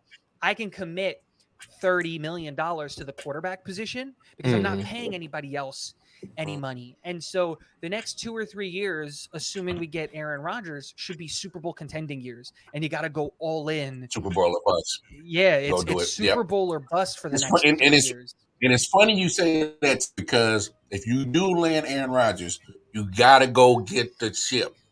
Because all those names that you just named, all those young players you just named, it's going to be daytime to start getting paid. And you can't pay everybody. So that makes that window real 2 to 3 year window. And you got to go get it if you go get Aaron Rodgers. You got to go get it. Ain't no going wild card and getting bumped out. Ain't no just winning the division. No, I'm talking about you in the dance and you getting it, or that's the only spot you losing in the Super Bowl, but you better get there in that window. I feel you. I like it. And, I like it. Nick, and the ready real yet? thing is, Yeah. And the real thing is you can like, and here's the thing that I really like and why I think Aaron Rodgers was always the number one pick over Derek Carr. Derek Carr's commitment always seemed like it was going to be something a little bit more long-term, 4 years, 5 years, something along those lines. And my thing is 2 to 3 years always made the most sense because when Garrett Wilson comes up to get his and Sauce comes up to get his and Elijah Vera Tucker and all of these guys that we mentioned come up to get theirs, it makes the most sense for us to pay all of those guys and keep them around and then reset the quarterback. Go to the draft and do what the San Francisco 49ers did. They had a Super Bowl ready team. They just needed the quarterback. So what do? Yeah. F them picks. Let's move up. Let's go get our guy. And now they have, and again, it hasn't worked out with Trey Lance because of the injury and because Jimmy was on the roster and all that stuff. But there's still a chance it can work out.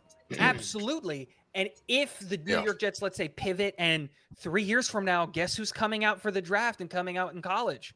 Well, maybe it's time the New York Jets finally get their Manning and we go get Arch Manning, get traded. You know what I mean? I was about to say Arch coming out. And so there's a lot of those kinds of conversations that have to be had because it's just like the timing works out much better with Aaron Rodgers. And there's 100 million reasons why he's not going to retire. And that's the way that I look at it. He's got $100 million due to him over the next 2 years. That's 1/3 of all of the money he's ever made in 18 years of playing. No way he leaves $100 million on the table. No way. You'd be stupid too. So why not? All right, let's get this mock draft 2.0 on the go. Okay, so let me explain to everyone what we're doing. Tigo and I got on the phone today. We did an alternating draft. He had odd. I had even. We did do some trades. We'll give the brief description of the trade. Compensation doesn't matter. It's just who we think is jumping up at certain times. And we'll kick it off. Tigo, go ahead and explain your number one move, what you did, and then the player. Yeah, so we all know that number one is for sale, right? The Bears would be dumb not to sell the number one pick. They have Justin Fields, and it seems like they believe in him. If I was the GM of the Bears, I would take a quarterback. I would reset it. I would get someone because I think the quarterbacks in this draft are better than what Justin Fields are, especially at number one. Wow. But they seem committed to I don't like his throwing arm. I think he's going to be another one of those guys who's going to win with his legs, can't win with his arms. You win in the pocket in the NFL. But that's just me. But they're committed to Justin Fields. And that seems like an interesting decision to make. You know what? Do it. Number one's for sale.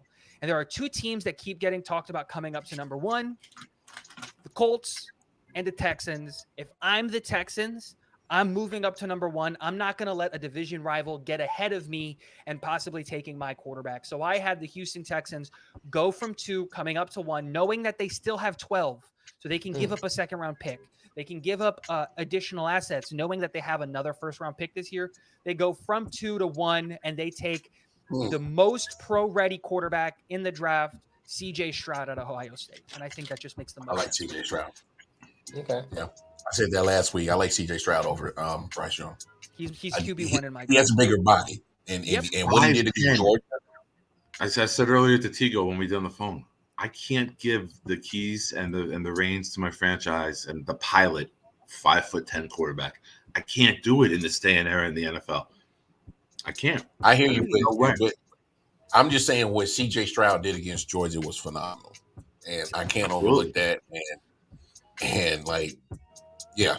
Anyway, go ahead. What's the rest of your So, number 2, based off of the trade that Tigo made, I immediately have the Colts moving up to number 2 to get their guy. And I got the Colts moving up. You guys know how much I love Anthony Richardson. 2 weeks ago, I had him going number 1 overall with the Colts before the combine. And you guys looked at me like I was a lunatic. And then the combine hit, and we text you like, shit, Nick was onto something. So I just think Anthony Richardson and Jonathan Taylor, and with the offensive coordinator being from Philly, and now the head coach, it's a copycat league. He just ran the RPO with Hurts. Get a big body quarterback, run the RPO, bring in Gardner Minshew, let him start, and then slowly let Richardson come in. None of this trend of we drafted you in the top 10. You have to start day 1. That shit's over. This kid is such a good talent. Got good coaching. This is a coach who developed Jalen Hurts. Let him develop Richardson. Bring him in. So I got the Colts going up and getting Richardson at number 2. All right. Key goal, number 3. Cardinals are here at 3, and up until the combine, I had this pick every day of the week being Jalen Carter out of Georgia. It made the most sense. He's the only player that I have an elite grade on in this class. And he has the potential to be a superstar as Jalen Carter. Excuse me. On defense or either side of the ball? Period. Okay. Like superstar, elite talent. Okay. Jalen Carter is the only guy that I think has that ceiling. But I have a hard time with especially the Cardinals and the position that their franchise is in, saying, you know what, they're going to take the guy that has question marks about his character, that's implicated in all this stuff legally. So they transition and they still address the defensive side of the ball. They get the second best defensive player, Will Anderson Jr., the edge out of Alabama. I think he's a high floor, low ceiling guy. The best way I describe him is he's going to be a guy that's going to be on your team for the next 10 to 12 years. And he's going to be a 10 to 12 sack guy every single one of those years. He's never going to get a defensive player of the year vote. He's never going to be like, oh my God, look at, but he's always going to be that guy that, you know what, he's going to get you a couple sacks every other game, and he's going to be there, and he's just going to be a great foundational piece for your defense. And that's what Arizona needs. They just lost J.J. Watt to retirement. Help replace that kind of level of production with Will Anderson Jr. out of Alabama. Okay. I like it. Big homie. Big boat. So we were very clear to label this the pre-free agency mock, right? So we're doing it based on the teams as of now, which means there's been no quarterback movement yet, right? Right. I have, based on today, the Raiders trading up to number 4 and taking Bryce Young from Alabama. I think if Young slides to 4, I think teams like Carolina, the Raiders, even possibly at 3, going up. If Stroud, based on this, if Stroud and Richardson go, now Tego had number 3. He chose to keep it and take Will. I got Carolina or the Raiders jumping up for this mock. I did the Raiders jumping up and taking Bryce Young. I mean, that can change in 6 days when free agency starts. Oh, big time. And if they make a move for a quarterback, but as of today, you need a quarterback, go get a quarterback. I can see McDaniels going up and getting an Alabama quarterback. Yeah, he can ruin his career too. Yeah. Number 5. Seattle. Obviously, they have the Denver pick at number 5. And where's the problem in Seattle is on the defensive side of the ball. And I think Pete Carroll and their general manager over in Seattle have built up so much goodwill that they can twist the story and get it going a little bit differently. They can convince their fan base that taking a guy with character issues under Pete Carroll isn't going to matter. Jalen Carter slides, but he only slides 2 picks. He's going to go to Seattle, and that's the pick there. He's too good of a talent to fall anywhere past that. If he's available there for Seattle, they should sprint to the podium over women, children, everything to get to the podium to give to Jalen Carter. Just get out of the way, everybody. Jalen Carter's available. Like I said, it's like the when Chappelle Show. Fuck these kids. It's like when the Jets were able to get Sauce at 4. You tell me the best player in the draft is there at 4, and he's the second corner taken. Thanks, Detroit. You guys screwed up. And that's the same kind of thing. At 5, the best player in the draft is available, and we need an interior defensive lineman. We can get the corner later. Screw that. You sprint. You go get Jalen Carter. He's that good. Nice. Big homie. Big 6. This is Mel's Detroit Lions. Mel, what's the problem in Detroit? High crime. Auto industry. Defense, man. Defense. Yeah. So I have my favorite prospect going to Detroit. You hit last year on Hutchinson. How do you win in the NFL? You get to the quarterback with 4, you leave 7 on the back end, and you do the best you can with what you have back there. Right. In a division where, according to FanDuel, they are the favorites to win the division next year. I got them taking a guy to put opposite of Hutchinson. They both can play the run. They both can go destroy the quarterback. My favorite prospect is Tyree Wilson from Texas Tech, the edge rusher. And I think even though Detroit needs help on the back end, they have another number one pick, teaser. Right. You take the best player available here. And I think the best player available on my board would be Tyree Wilson. Okay. What do you think? I mean, I think that's what it should do. And I agree with what you said. You know, I think, especially having another first round pick, you can pick a corner up at 18, and it's so corner heavy at this draft. You get a good one. So, yeah I don't have a problem with that. I'd rather have my thought process when Tigo and I did this. I would rather take the best player here, which happens to be the edge rusher, right, and take the third cornerback than the top cornerback and the third or fourth or fifth edge rusher. So if you can have him, excuse me, what up, though, and Wilson going at it, it makes your back end better instantly. The cornerbacks get better just by their presence. So.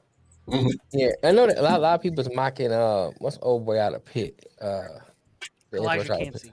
Yeah, a lot of people's mocking him too. Yeah, because after the combine, he skyrocketed. Yeah, and Smitty, why you say Hutch suck, man? Smitty be trolling, man. Smitty's a troll, you know that. Tigo, pick 7, man. So the Bears are up, and they're finally going to make their pick, right? No one else wanted to come up to 7. And I think that the biggest need in Chicago is fixing the whole team. And I just went with the player that I think is the most versatile and that can help them in multiple ways. And so they take the offensive lineman, Peter Skoronski, out of Northwestern, because he can immediately come in and slot in at tackle if you want him to. Yeah. You don't think he's a tackle, he can immediately slot in at guard. He can play both tackle spots, he can play both guard spots, and in high school you just put him on the damn line. Get in literally there. He can literally play center. He played center, and that's what he was recruited to go to Northwestern to do, was as a center. And then they got him there, and he was like, damn, he's a really good tackle. So then they played him at tackle all 4 years. So he's just like, he's going to play on that offensive line no matter what. And it's only going to help that team moving forward. I like it. Big homie Nick, pick 8.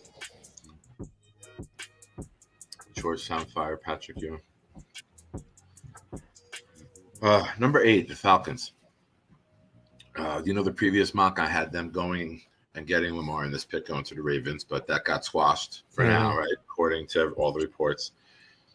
They got a young quarterback in Desmond Ridder. I kicked around a couple ideas. Tigo and I were throwing out thoughts. I just thought with the way the edge rushers are in the NFL, if you can get an elite tackle, go get an elite tackle, because you can never go wrong, especially now having 2 of them. It used to just be you needed a left tackle and your right tackle was your run blocker.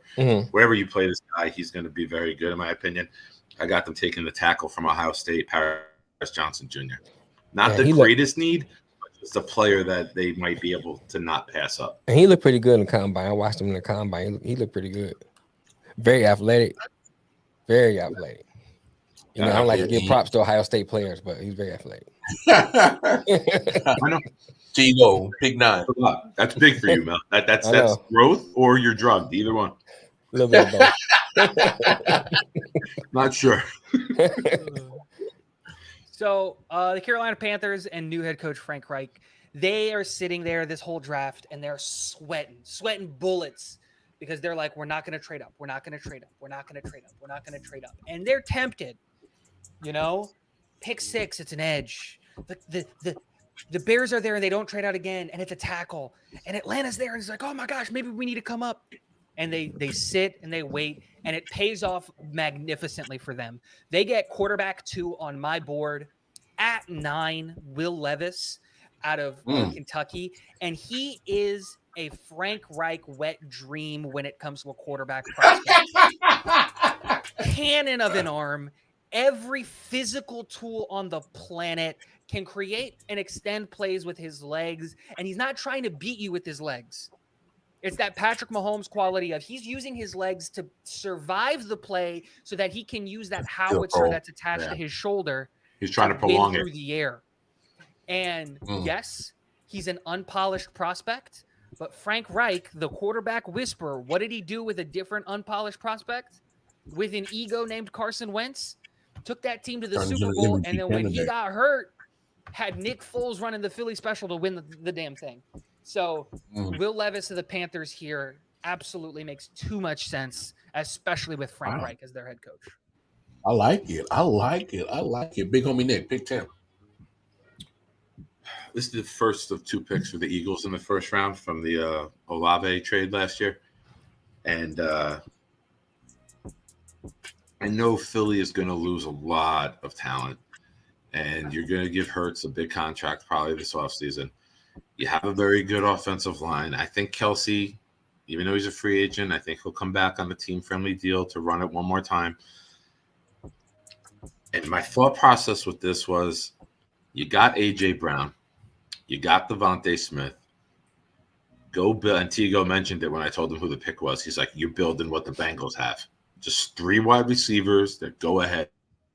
And who do you want to try to stop? I got the first wide receiver coming off the board with Quentin Johnson from TCU. And now they got Johnson, Brown, and Smith. And in a division where everybody's kind of tight, having a stacked wide receiver group in a passing league with the passing rules could be what puts them over the top. That would be the biggest difference, because if you look at that division, literally his guy is T. Higgins. Yeah. If you look at he's our friend Dom C, a big guy, raised a very good point in his review. He's a body catcher. And Keyshawn Johnson was a body catcher, and then Parcells had to teach him how to catch, like position his hands. So this is a guy where if you look at that division, just the receivers, it would be Philly here, Dallas here, Washington here, Giants here, as of now, right? We'll get to the other teams in a bit, but I think this trio. I'll put Washington too. I'll take Scary Terry and what Dotson did in his rookie season, and Curtis Samuel as your 3, and just CeeDee Lamb and pretty much a whole bunch of riffraff in Dallas. I would definitely take Washington. Yeah, you're right. I agree. And obviously Giants are definitely 4. There's no mistake or argument. Do Giants have receivers? I thought they just get fans from the stadium to run around every game. Boy. I can hear Matt typing right now. Right. Oh yeah, he typing like a motherfucker right now. I can hear angrily typing. This isn't a dig on the Giants. The Giants did incredible things not having a single wide receiver we're throwing the ball to. Yes. Yes. And Dable I said all dude. season long, Dable. The fact that they were doing it based off $40 million a year worth and play design and not talent, when that talent level matches what they can do. Yeah, but Matt, you know the wide receivers suck. You know that. We're not breaking news here. I mean, it's what it is. No, that's the biggest. It was the worst wide receiver group in the NFL last year. Like, it's not us shitting on. Come on, man, they got Galladay. But to credit the coaching staff, wait, hold on. Detroit Mail, you know good and damn well this is a Kenny Galladay free zone on this podcast. Don't bring up that damn name. And you fucked around and did that. Come on, bro. Stop. If Matt can bring up Eli, I can bring up Galladay. No, Eli's fine. Galladay is not, right? You know what we need to do one day without Mel knowing? We need to put the Mel says fuck him team together. Kirk Cousins a quarterback, Galladay a wide receiver. We need to put the fuck Mel. The Detroit Mel fuck them team. Fuck them list. Yeah, that sounded a little twisted. So you might have to find a way to reword that. Ohio State goes on that list. Ant goes on that list. Mel says fuck him team. That's what it is. Okay, that works. So, yeah, but I mean, pick 11, man. We'll get to the Giants in a bit. The Titans seem like they're due to just tear it down. Oh yeah, they are. And the problem is both of the tackles are gone at this point that are worth the number 11 pick. And one of the things that people don't talk about in this draft is that this is actually a pretty deep tackle class. And so I thought, you know what, they're going to pivot instead of overdrafting a tackle here in like a Broderick Jones out of Georgia or a Anton Harrison out of Oklahoma. I agree with you, man. Which I thought about this. They just released Bud Dupree. And so I thought, you know what? Let's just get another just physically gifted, out of this world edge rusher in Tennessee on the cheap. They're taking Lucas Van Ness out of Iowa. I love this kid. And you add him there on that defense, you know, that's the makings of something good. And then in the second round, maybe trade up to get like a Darnell Wright or a DeJuan Jones or somebody, you know. Nice. I like that. I like that. I want to make sure you're still there, Ant. Oh, sorry. All right, number 12, the Texans are up. And they have a defensive coach coming in. They drafted number 3 overall last year. Thank you, Jesus, for not taking Gardner and taking Derek Stingley Jr. In a division where now you've got Calvin Ridley and Kirk, if you're going to beat the big dogs and become one of the big dogs, you have to be able to cover them. You're going to have to cover the Chiefs, the Bengals, the Bills. You're going to have to cover these guys. That's, the Broncos, if they have a resurgence with the guys they have at receiver, the Chargers, the Jets with Garrett Wilson, you got to cover them. Right. So I think the Texans, this could be a place where they would trade down, but we didn't want to get too crazy with the trades. Like we capped it at the top 5 and then another team. But the way that the draft's been going lately, it might be a shit ton of trade. Oh, this could be a ton of movement, but I mean, we didn't want to. I got you. Overdo it, right? So we said in the beginning we'll just do top 5 teams trading up for quarterbacks, and then as we progressed, we added another team to the mix, which he'll explain in a second. So at 12, sir, are you gonna make the damn pick or not? You gonna give us a monologue?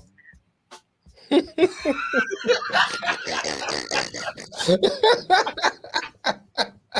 have another frozen grape. By the way, frozen grapes are the greatest thing ever.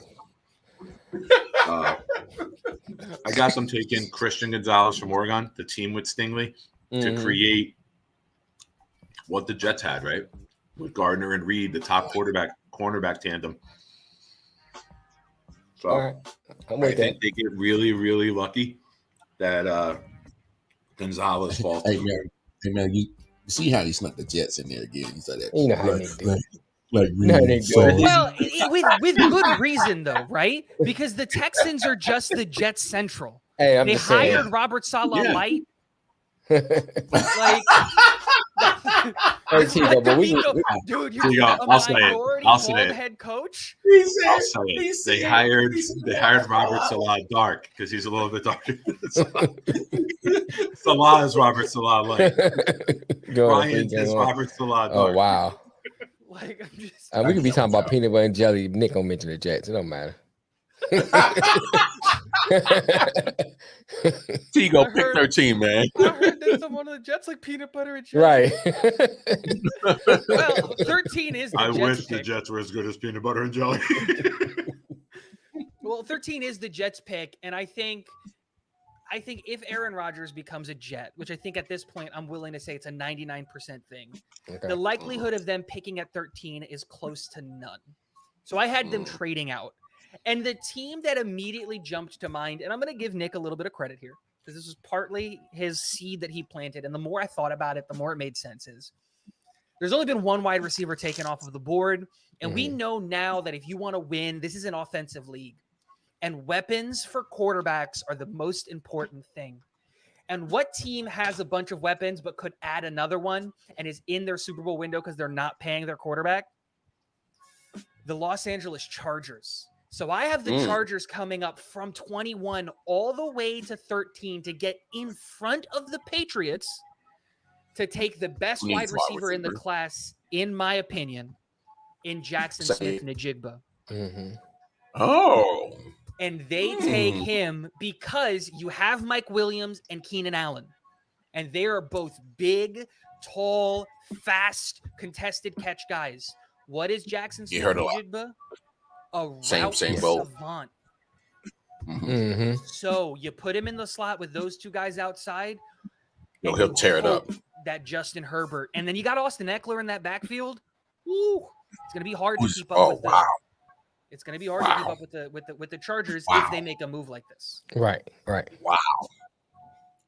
As a Chief fan, I hope they don't make that move. I think Because literally, you just created a problem for our defense. That's a problem. Yes. How are you going to cover all three of those guys? That's going to be a big problem. Yeah, good luck. All right, big homie Nick, pick 14. Nathan Carrington get an answer. New England Patriots, Broderick Jones. Fuck the Patriots. Next pick. Damn. So I wish the Patriots was picking every time. He get to it quick. God He doesn't want to say it. They need to replace Isaiah Wynn. Broderick Jones on the phone. took the tackle. We were talking on the phone. I was like, I'm going to do this one real quick. I'm like, I hate making the pick because I love Broderick Jones being from Georgia. Mm-hmm. Yeah. You just hate the fact he's going I there. see them getting a veteran quarterback if they move on from Mac Jones. And with Stevenson and Harris and then being a running back driven team, Broderick Jones' run blocking technique is so good. Brian Baldinger broke it down. If you follow Baldy NFL on Instagram, the way he uses his leverage and his hips, it's very impressive. I hate giving them this player. That's how much I like Broderick Jones. But fuck them and fuck everyone who likes them. Go pick 15. Green Bay has a serious problem, and that is their inability to run the ball. And it's partly because of the offensive line, but it's also partly because of the tight ends. So I have them picking a tight end here in Dalton Kincaid out of Utah. He's got great hands, is going to be a great safety blanket and just like a dump option for Love, but he's also going to be a really good blocker in the run game. And so they need to get Aaron Jones involved way, way, way, way more in that system. And this really, really helps them do that. Yeah. An inexperienced quarterback, you always say his best friend is a running back who can catch and a tight end in the middle of the field. Mm-hmm. Yeah. Big time. I like it. All right, big homie Nick. Pick 16. AP, pay attention. Kiko gave me some shit over this pick. And I mean, a lot of people have him ranked as his number one interior lineman. And I think losing Brandon Scherf last year, you got Bieniemy coming in. You saw what they did in Kansas City the year they took Humphrey and Trey Smith. It took their line to another level, right? Mm-hmm. It's why Pacheco was able to beat Pacheco, because now they're a good power football team. Okay. I got them taking Osiris Torrance from Florida, and I think he comes in. He's very, very strong. He's a monster. He doesn't even have to square you up when he blocks you. If you beat him, he can grab you with one arm and recenter you while he shifts his body. And I just think he's fantastic. You got Philly's D-line. We don't know who they're going to bring back. You got the Giants with Leonard Williams and Lawrence coming up the middle. I think getting an outstanding interior run. Oh, Matt just breaking news. Joe Mixon cleared. So, I haven't seen that report yet, but anyway, Matt's our reporter in the field. He helps us a lot. Yeah, he breaks a lot of stuff. That's our field guy. Yeah. He's our Aaron Andrews. He really is. Tigo, pick 17. The Steelers are here, and again, I wasn't a big fan of the Washington pick. And the Steelers pick, I went back and forth, and then I thought, you know what? You just drafted Kenny Pickett. You got to protect him. Your offensive line is in shambles. So instead of addressing that defense that we know is desperately in need of help, I had them taking Anton Harrison, the last first round tackle at 17, instead of risking, since a lot of the tackles were being taken. Boom, just take the tackle, fix the O-line, and move forward. I like it. I like it a lot. Pick 18, big homie. Mel's Lions are back up. And I kind of told you earlier what my thought process was. You know, you got St. Brown, you got Williams on offense. You're good. You're scoring a lot of points last year. You got to stop people. Already added my favorite defensive prospect, Tyree Wilson. If this falls for the Lions, they're going to be doing cartwheels. I got them taking Devin Witherspoon from Illinois, cornerback, who a lot of people have as the number one. Him and Gonzalez are going back and forth as well, too. Mm-hmm. But you add – I like him. You had an edge rusher like that and cornerback like that, too. Hutchinson, you got some really nice pieces now on a young defense. Right. I like that. When I saw that this was a pick that was being able to be made, because I was doing the odds, obviously, and the Lions come back up and I go Witherspoon is there, I was like, oh my God. The Lions got everything that they wanted. They got the number one corner, the most physically gifted edge rusher. Like this is like a lot of people were like, remember the Jets won the draft last year? We got Sauce, we got Garrett Wilson, got all that stuff. This is one of those, like, if this happens for the Lions, they won the draft. If this plays out like this, I'll admit it. This is a great draft for them. It's obvious we're going to have a Jets Lions Super Bowl. Yeah, easy. Lowest rated Super Bowl of all time. 6 people are going to watch it. Tampa Bay is up at 19. Yeah, me too. Yeah. Tampa Bay is up at 19, and none of the players that they wanted were available. So you have to pivot. I think they're going to have to run it with Kyle Trask. I don't know if they're going to be able to, one, keep this. They're $58 million in the hole in the salary cap. Like, I don't see how you create a lot of like space there. So what did we say before? What's a young quarterback's best friend? A running back who can catch, and a tight end up the middle. And I got, in my opinion, the best or second. He's the best tight end in the class, and he fits what they're going to need a lot. They're getting rid of their offensive linemen to cut cap space. They're getting Michael Mayer out of Notre Dame. He can block in line. He's got good hands, and he's going to help in the run game. And with Fournette gone, let's help some of these running backs really get going by adding a physical tight end. And they like Rashad Wright, their running back that they did well from last year. So they didn't even flinch on getting rid of Leonard Fournette. Didn't even flinch. Big homie Nick, pick 20. Same as the Lions. The Seahawks, they got to address the defense, right? And the first pick, they went with Jalen Carter. And we all know from, within the last decade or so, when the Seahawks were going to Super Bowls, what got them there? The back end. Now, I know they got Jamal Adams, and they have another safety who's paid. He's paid big time too. I couldn't resist taking Brian Branch, the safety from Alabama, and just finding a place for him to play. Like Jamal gets hurt, missed this year.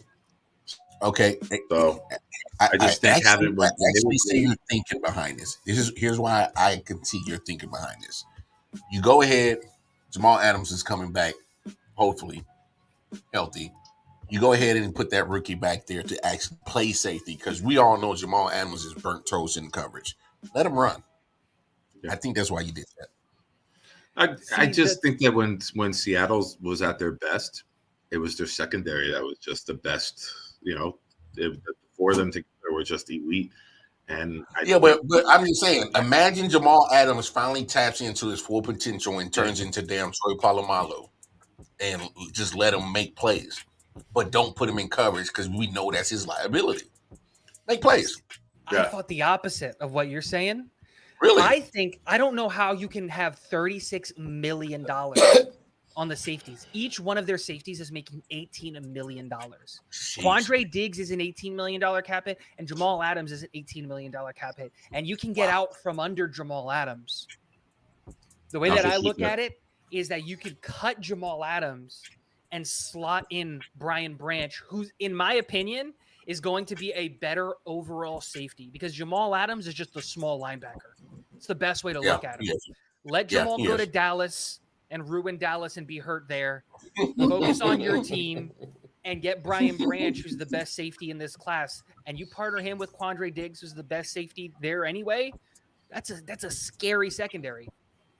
Yeah. All right, Chico, pick 21.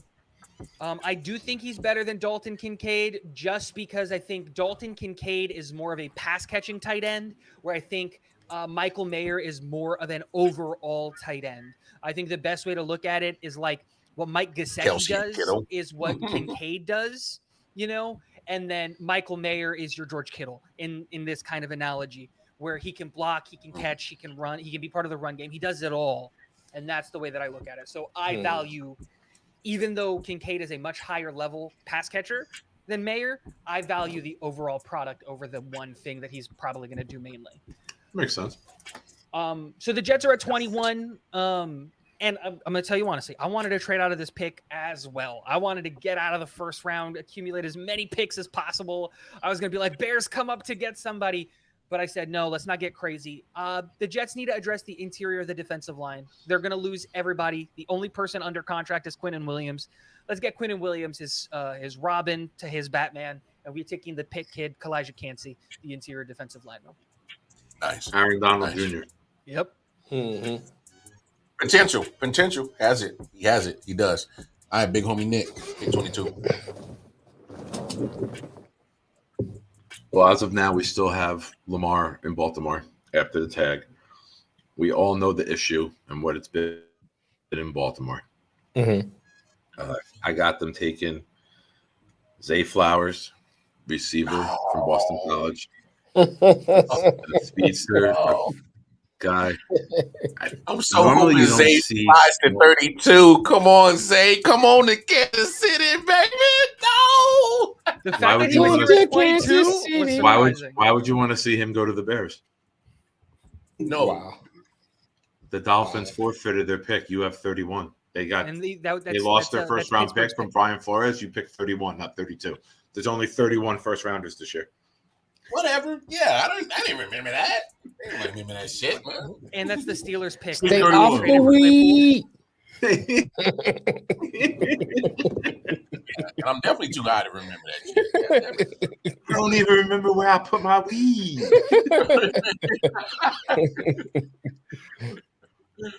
So Baltimore's got a hit on a receiver eventually. Yeah. Yep. And I think he has it. He has it. Yeah. Tigo, pick 23. And excuse me, real quick. With the success you see of Tyreek Hill not being the biggest guy in the world and what he does on the football field, opens the door for a guy like Flowers, who 10 years ago would have been a third or fourth because he doesn't have the size. But now with the rules and how these guys with speed can just free run without being touched a lot, it's a new day in the NFL, and the smaller, quicker wide receivers are getting more recognition. Big time. They replaced the fullbacks. Yep. Speaking of smaller, quicker wide receivers, Minnesota is at 23, and they take Jordan Addison. And the thought process there is they're about to cut Adam Thielen. Justin Jefferson is the best wide receiver in the NFL. They've got KJ Osborne as well, and he's solid. But let's keep that weapons there. Let's keep it going there. They take Jordan Addison, wide receiver, USC. Yeah, you see that coming from a mile away that the Vikings were playing and that KJ Osborne was getting off and JJ was getting off. I'm like, did y'all forget how good Adam Thielen was? Y'all ain't not even using him. So once I saw that, I was like, yeah, he ain't going to be there too much longer. The moment I saw the report that he got cut, I was like, come to the Jets. Come to the Jets. Yeah. Adam Thielen is my favorite non-quarterback player that's not a New York Jet. Because my favorite non-New York Jet is Patrick Mahomes, because how can it not be? He's that good. But when you're talking non-quarterbacks, Adam Thielen is one of my favorite players on the planet.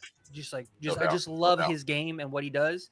And it was sad to see them do that to him last year. Yeah, clearly, if we quite honest, ever since they drafted Justin Jefferson, it's like they don't make Adam Thielen part of the game plan anymore. And it's crazy. Because if you ask me, he's very good with in between the numbers and finding the soft spot in the zone. If you ask me, Adam Thielen was Cooper Kupp before Cooper Kupp. That's just my opinion. But anyway, okay.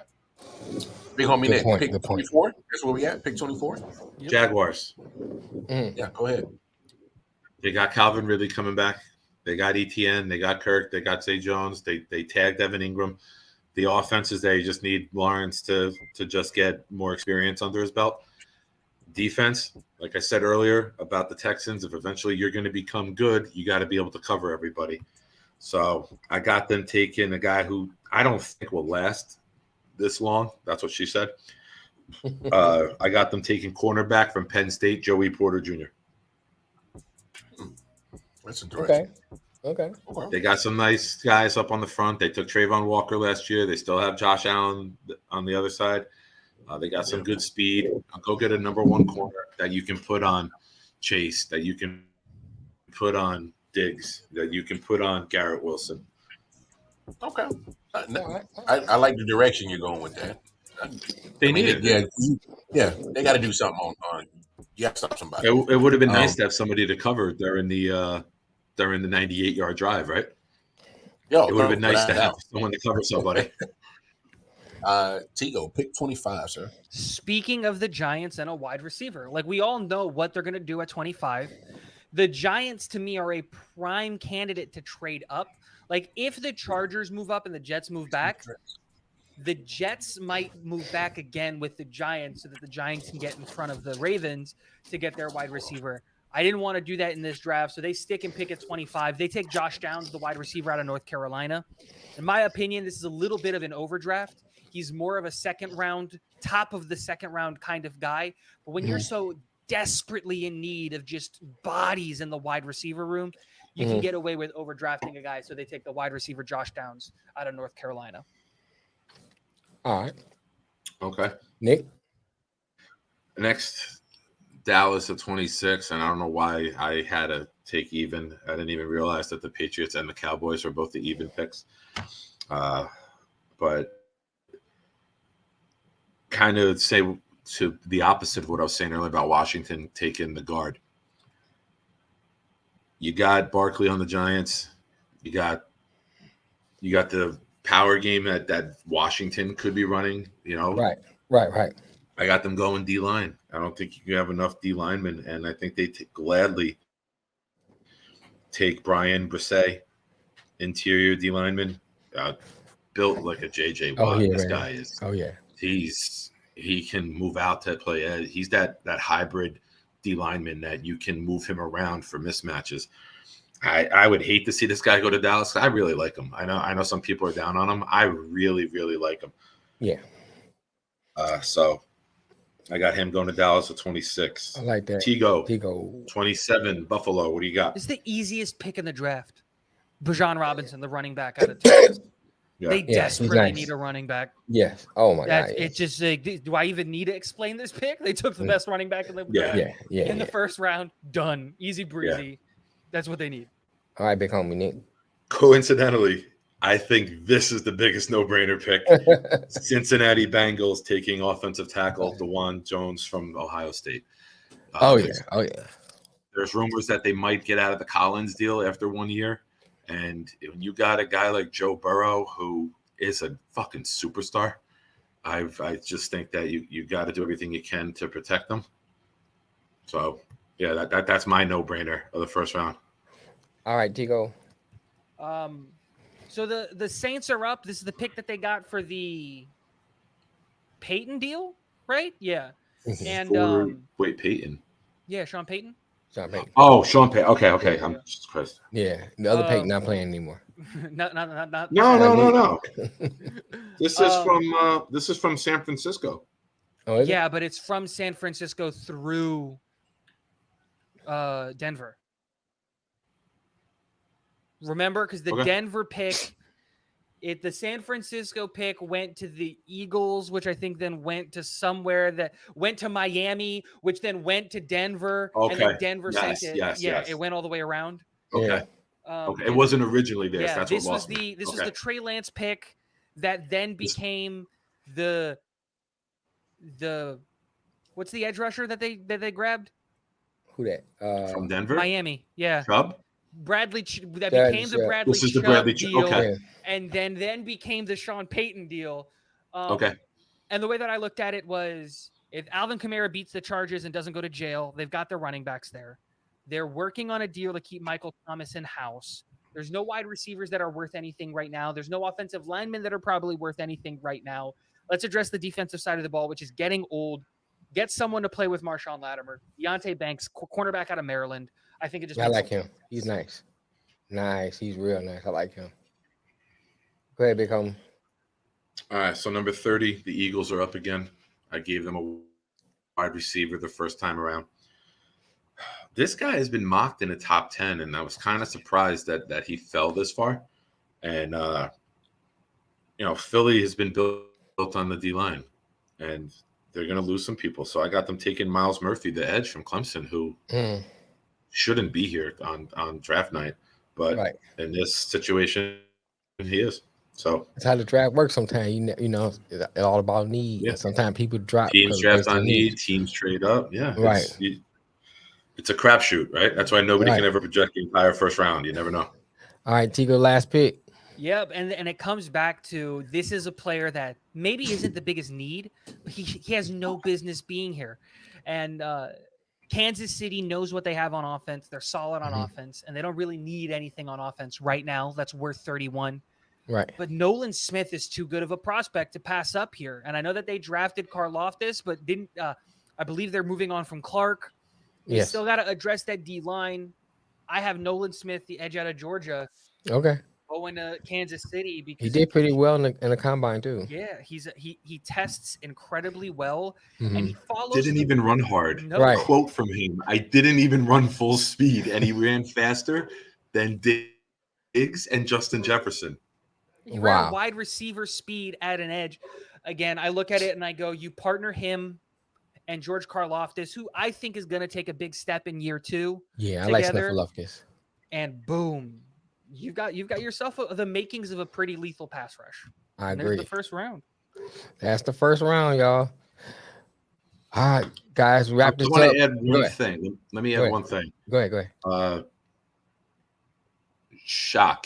Give me a player that you're shocked, Tigo, that we didn't have go in the first round. Are we going to have the same guy? I got my guy. There isn't really anyone that I'm shocked didn't go in the first round.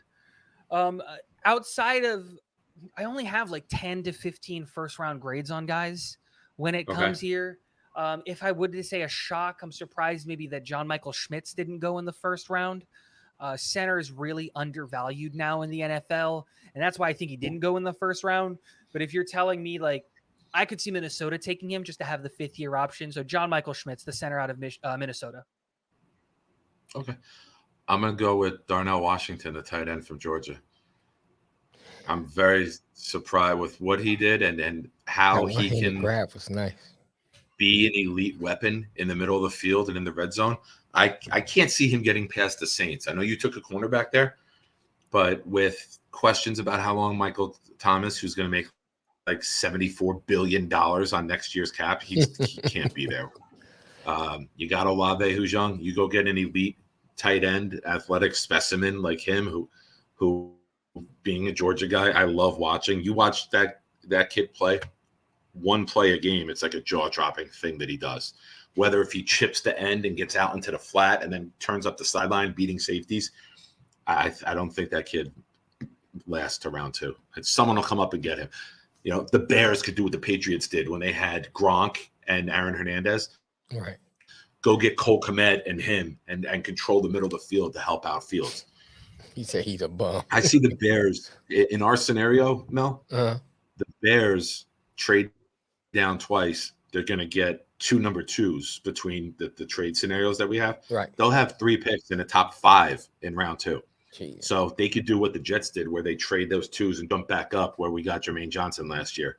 So watch for the Bears to come up if they see someone fall that they like, whether it's a tackle, whether it's whatever. Right. Remember, they don't have their 2nd-round pick for the Claypool deal.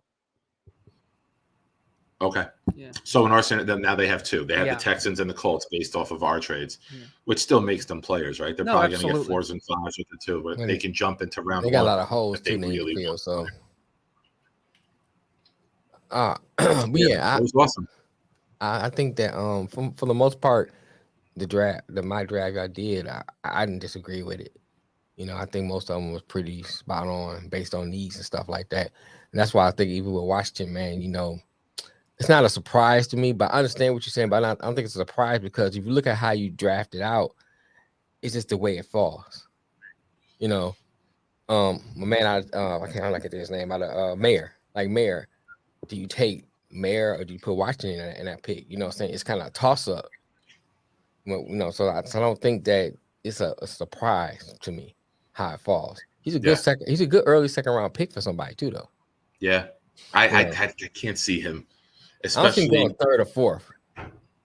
Somebody had to pull a trigger on him because of his athleticism. I think he might be. I think he might end up being the top tight end taken. That's how much I think the kid's going to rise with the size, the athleticism. Teams are looking for the 6'6", unicorn, he's right? like 6'6", right? Teams are looking 6'5", 6'5", 3/4. Yeah, like I think he's 6'5" and change. Yeah, he's huge. But I just think when it's all said and done, he's a unicorn. He's the mismatch. Mm-hmm. I'm not saying he's going to be number 4 overall like Kyle Pitts was, right. but I'm just saying with his size and his athleticism, you put him out on a corner, you run slants all day. You put a linebacker on him, you run sideline routes all day. Like he's just going to be a freak. He really, really is. Right. And if we didn't have multiple tight ends of multiple year contracts already, I would love a player like that on the Jets with Wilson's speed, with Hall, Carter out of the backfield, Elijah Moore's a little guy. You put in a monster like him, and don't forget how much Aaron Rodgers loves tight ends. He might just tell Jets, my deal is I want a tight end. I know you got guys. I want a freak athlete tight end. Right. So all right, y'all. So another show wrapped up. Thanks for everybody that was in here. Matt, AP, Smitty, Bones, Mel. I don't know if I'm forgetting anybody, but everybody that jumped in, we appreciate you. Even Bones chimed in, but fuck him. Ed for jumping in. Thank everybody for jumping in. And we should be back on second, Nick. What's it? Tigo, tell everyone where they could find you. Thank you for joining us today. First time on the show. Yeah, absolutely. I'm pretty sure Smitty knows where to find you already, but go ahead, tell everyone else if they're interested in following. Yeah, it's just Talking Jets with Tigo. I talk obviously a lot of Jets. It's in the name, Talking Jets. But I do like to, I like to talk about other teams and other things as well. It's the way I like to look at it is like the Jets is going to be the main dish, and that's primarily what you're going to get there. But you're also going to get like, I have a video coming out about Adam Thielen. And again, I bring it back to, hey, the Jets should go get Adam Thielen. But like I have a video about Adam Thielen. I have different things. I like to talk about different teams and all that stuff. But yep, Talking Jets with Tigo. Yeah, we appreciate you, Tigo. It was nice having you. Had to bring you back again, man. Nick, you got any closing words before we close out? I just want to real quick address Anthony's question earlier. Okay. About the compensation picks. Oh yeah, I typed it in. I'm looking. Read more. Where'd it go? Oh, sorry. Yeah. You get these ads that pop up. Each year, how do NFL teams work? Okay. When awarding comp picks, the NFL uses a formula that accounts for a player's average salary per year, snap count, and postseason awards. The exact specifics of the formula are confidential, but we do know it also takes into consideration the player's history of playing time or lack thereof. Adding to it, from my understanding, if you come and sign my tight end and you give him whatever amount of deal, if I go and sign a tight end and it's more than what you gave my tight end, I'm ineligible for a comp pick for that player. If you take a position and we don't address that position, that's when a comp pick is more likely to be awarded. Right. Like the guy said in the article, the algorithm is not known. Also, if you hire, we addressed it a little bit earlier, if you hire a minority coach to then elevate him to a head coach, you are now rewarded a pick for that. Okay. So that's my understanding of it. Anthony, it's in depth to read, and it gets a little nuts because there is no clear cut X equals Y. You know what I mean? It's not there. But I would say Google and read up on it, and maybe you could help educate yourself a little more than I just kind of shine some light on. All right, y'all. We'll be back again Monday at 4 p.m. Eastern Standard Time on behalf of big homie Nick Shine and Lamar, who had to step out for a minute. And thanks again, Tigo, for joining. We see y'all again on Monday. Peace. And Tyrus, too. Thank you, Tyrus, for hopping in. Oh, yeah, thanks, TK. Appreciate it. Helped me navigate the waters early on when I was here solo. Thank you, everybody. Thanks, TK.